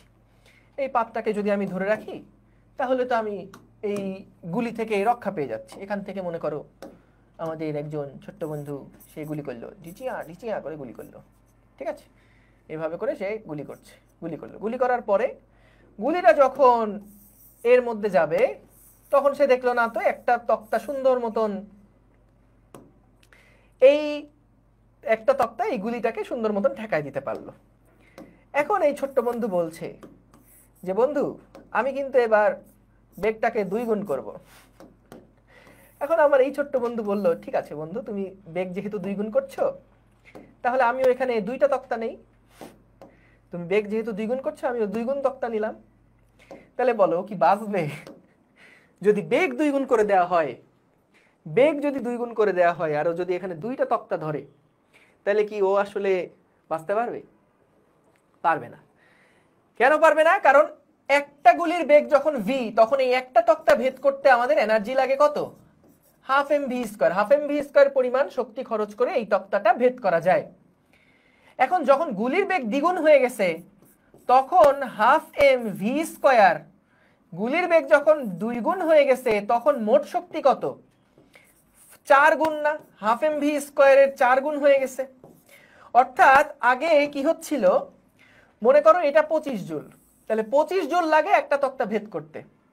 তাহলে যখন 100 জুল আছে তোমার কাছে, সাপোজ 100 জুল আছে, তাহলে তো তুমি তখন 4টা তক্তা ভেদ করতে পারবা। কিন্তু তুমি যদি 2টা তক্তা দাও, তাহলে 2টা তক্তা ভেদ করতে তো 50 জুল লাগে, বাকি 50 জুল দিয়ে কিন্তু পেট ফুটা করে দিবে। ঠিক আছে, তাহলে এখানে এটা খেয়াল রাখতে হবে যে আমাদের যেহেতু গুলির বেগ 6 গুণ করা হয়েছে, একটা তক্তা ভেদ করতে আমাদের হাফ এম ভি স্কোয়ার পরিমাণ এনার্জি লাগতো। তাহলে যখন আমরা 6 গুণ করে দিলাম, বেগ যখন 6 গুণ করে দিলাম, তখন আমাদের মোট এনার্জি হয়ে গেল কত? 36 into half m v square. 36 into half m v square. তার মানে এইটা হলো একটা তক্তা ভেদ করার জন্য এনার্জি।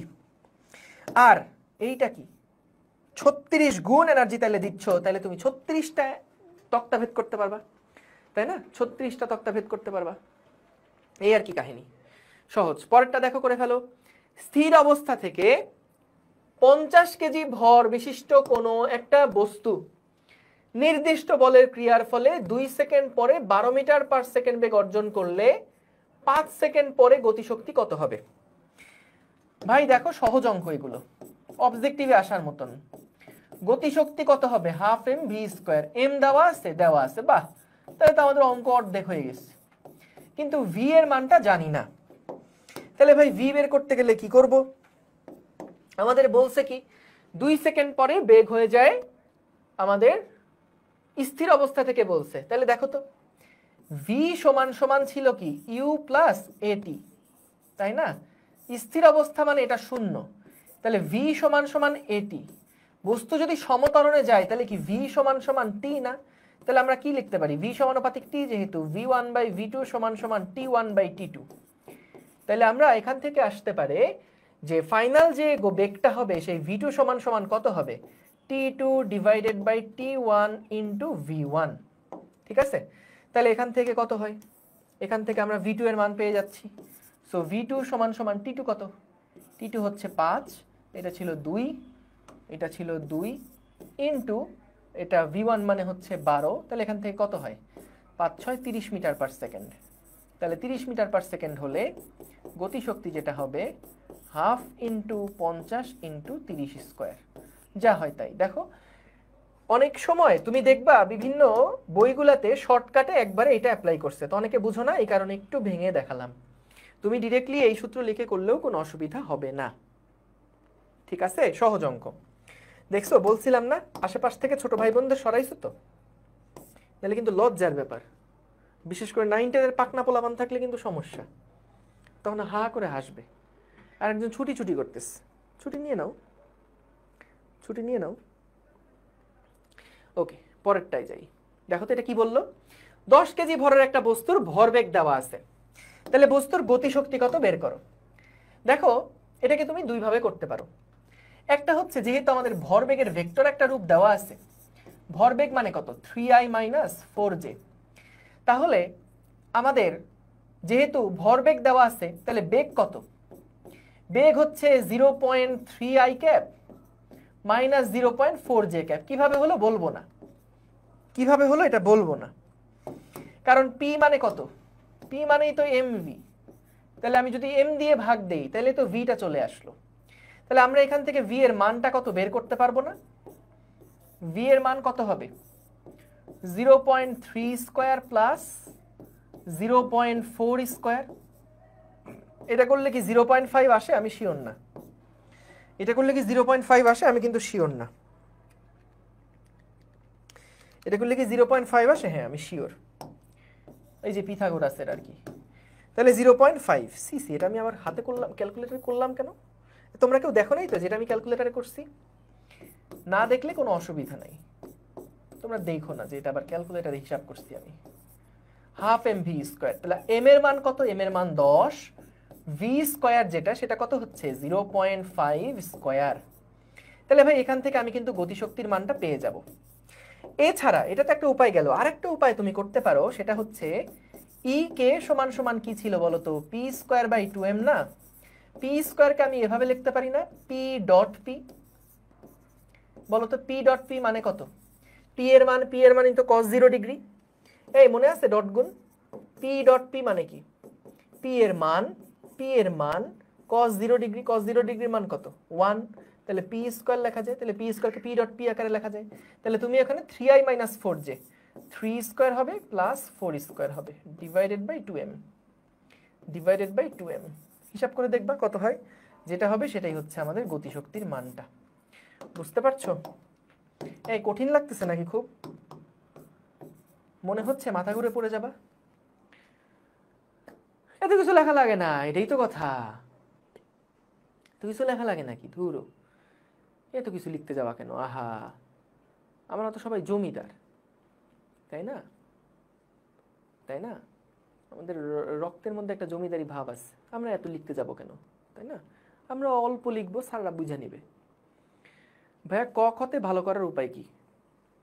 ক খতে ভালো করার উপায় হচ্ছে, আগে দেখবা টেস্ট পেপার থেকে কি কি টাইপের প্রশ্ন আসে, যেগুলো আসে ওইগুলা ঠাড়া মুখস্থ করে ফেলবা।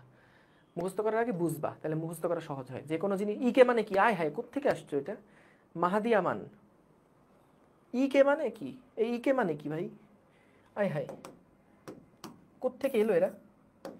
ইকে মানে হচ্ছে গতিশক্তি, কাইনেটিক এনার্জি, বুঝতে পারছো? এটা ওই যে আশেপাশে যেন ছোট ভাই বোন তোমার কমেন্ট না দেখে, সাবধান, খুব সাবধান, লজ্জায় পড়ে যাবেন। এত বেগে চলমান 10 কেজি ভরের একটা বস্তুর উপরে এত নিউটন বল কাজ করছে, 5 সেকেন্ড পরে গতিশক্তি এবং ভরবেগ কত হবে নির্ণয় করো। তুলে ফেলো তো অঙ্কটা, চট করে তুলে পট করে অঙ্কটা তুলে করে ফেলো।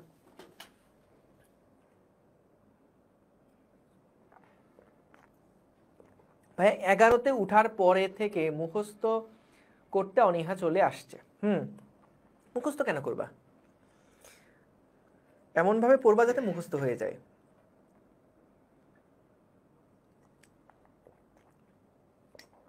শোনো, ঝুলে ঝুলে মুখস্থ করার দিন কিন্তু শেষ। আসলে যে কোনো একটা জিনিস রিডিং পড়ার পরে আগে বুঝবা কি বোঝাতে চাইছে যা, সেটা তুমি নিজের ভাষায় কয়েকবার প্রকাশ করার চেষ্টা করবা।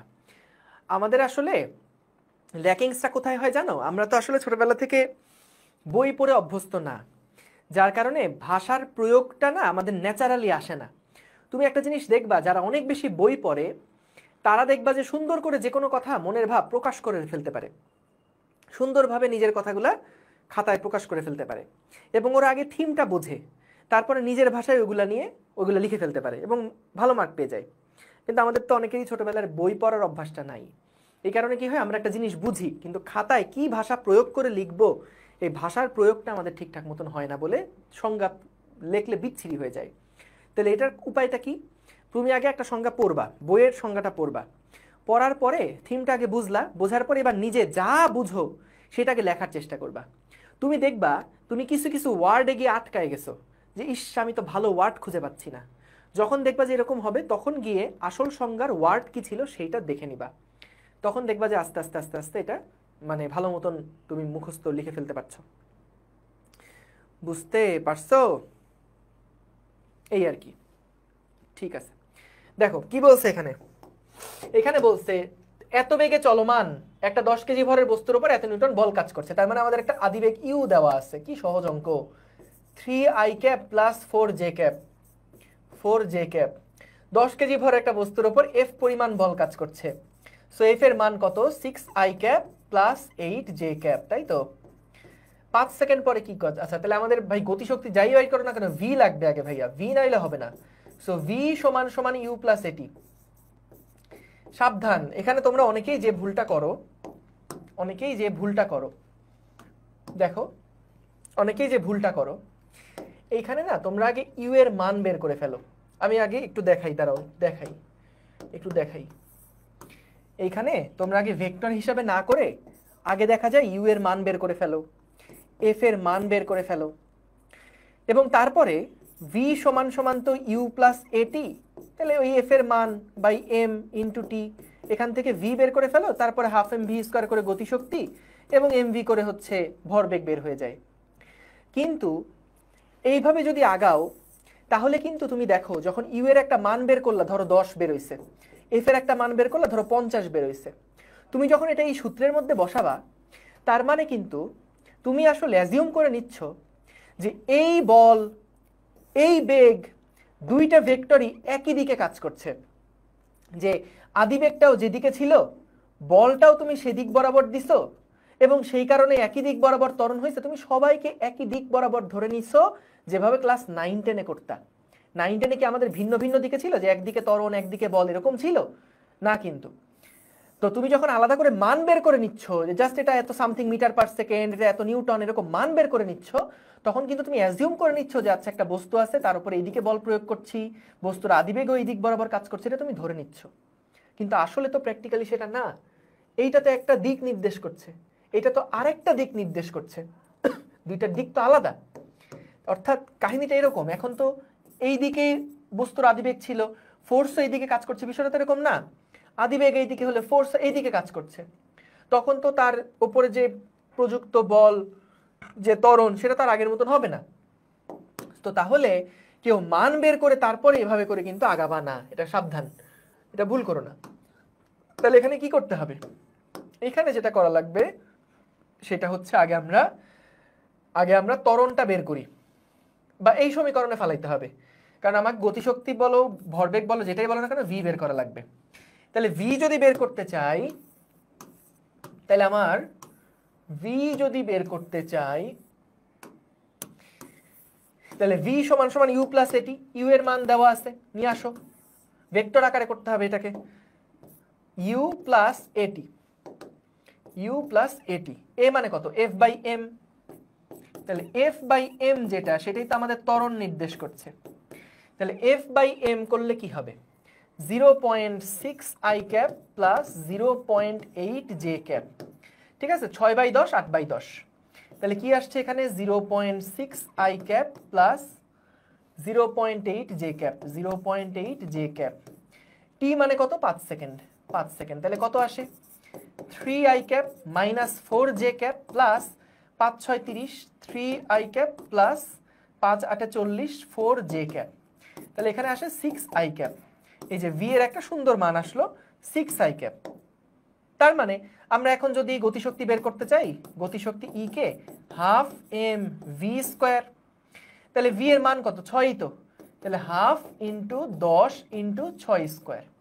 এবং ভরবেগ এটা কিন্তু ভেক্টর রাশি, খেয়াল করো। তাহলে এম ভি দুইটাই করতে হবে। এম এর মান কত ছিল? 10 কেজি। আর ভি এর মান কত? 6 আই ক্যাপ। তাহলে এখান থেকে আসে 60 আই ক্যাপ। তাহলে এটা হচ্ছে আমাদের ভরবেগ, আর এটা হলো আমাদের গতিশক্তি। গতিশক্তি কত আসে? 1800। গতিশক্তি কত আসে? 1800। অনেকে মনে হয় আগের মতন করে ফেলছিলা, ওই যে মান দিয়ে করে ফেলছিলা। সাবধান, মান দিয়ে করলে কিন্তু হবে না। আমি এখানে অপূর্বকে খুব মিস করছি। অপূর্ব হইলে আগে ভুলটা করে তোমাদের আগে কাটাইতো, তারপরে ঠিকটা দিত। ধোকা দিছিল না? আচ্ছা, গুড, ওকে। সো তাইলে আমরা এখান থেকে ভি এর মানটা পেলাম এবং পি এর মানটাও পেলাম। টেম্পারেচার কমাই দাও তো একটু। গেল, বুঝছি, দেখো সহজ। ওকে, তারপরের অঙ্কটাই দেখি। এরপরের অঙ্কটা, এইটা আরেকটা আছে মনে হয়, এইটা আরেকটা আছে মনে হয়, আরেকটা, এইটা, এই 3টা ম্যাথ আছে। একটা কাজ করি, 3টা ম্যাথ হোমওয়ার্ক দিয়ে দিই, বাসায় বসে কিছু প্র্যাকটিস করো। বাসায় বসে কিছু ম্যাথ প্র্যাকটিস করো। সো এগুলা হোমওয়ার্ক দিয়ে গেলাম। একটা হোমওয়ার্ক, 2টা হোমওয়ার্ক এবং 3টা হোমওয়ার্ক। ঠিক আছে, এই 3টা হোমওয়ার্ক থাকলো। ঠিক আছে, তাহলে আমরা বুঝতে পারলাম। এই ছিল আমাদের আজকের ক্লাস। তাহলে নেক্সট ক্লাস ইনশাল্লাহ দেখা হবে কবে? দেখা হবে ইনশাল্লাহ আগামী শুক্রবার। সেই পর্যন্ত সবাই ভালো থাকো, সুস্থ থাকো। আর আজকে যা প্রথম দিকে পড়ানো হয়েছে এগুলো একটু চেক করে রেখো, দেখে রেখো, কারণ বিভব শক্তি টপিকে গেলেই কিন্তু আবার সংরক্ষণশীল বলের জিনিসগুলা লাগবে। ঠিক আছে, থ্যাংক ইউ সবাইকে, দোয়া করো আমার জন্য। আসসালামু আলাইকুম, আল্লাহ হাফেজ।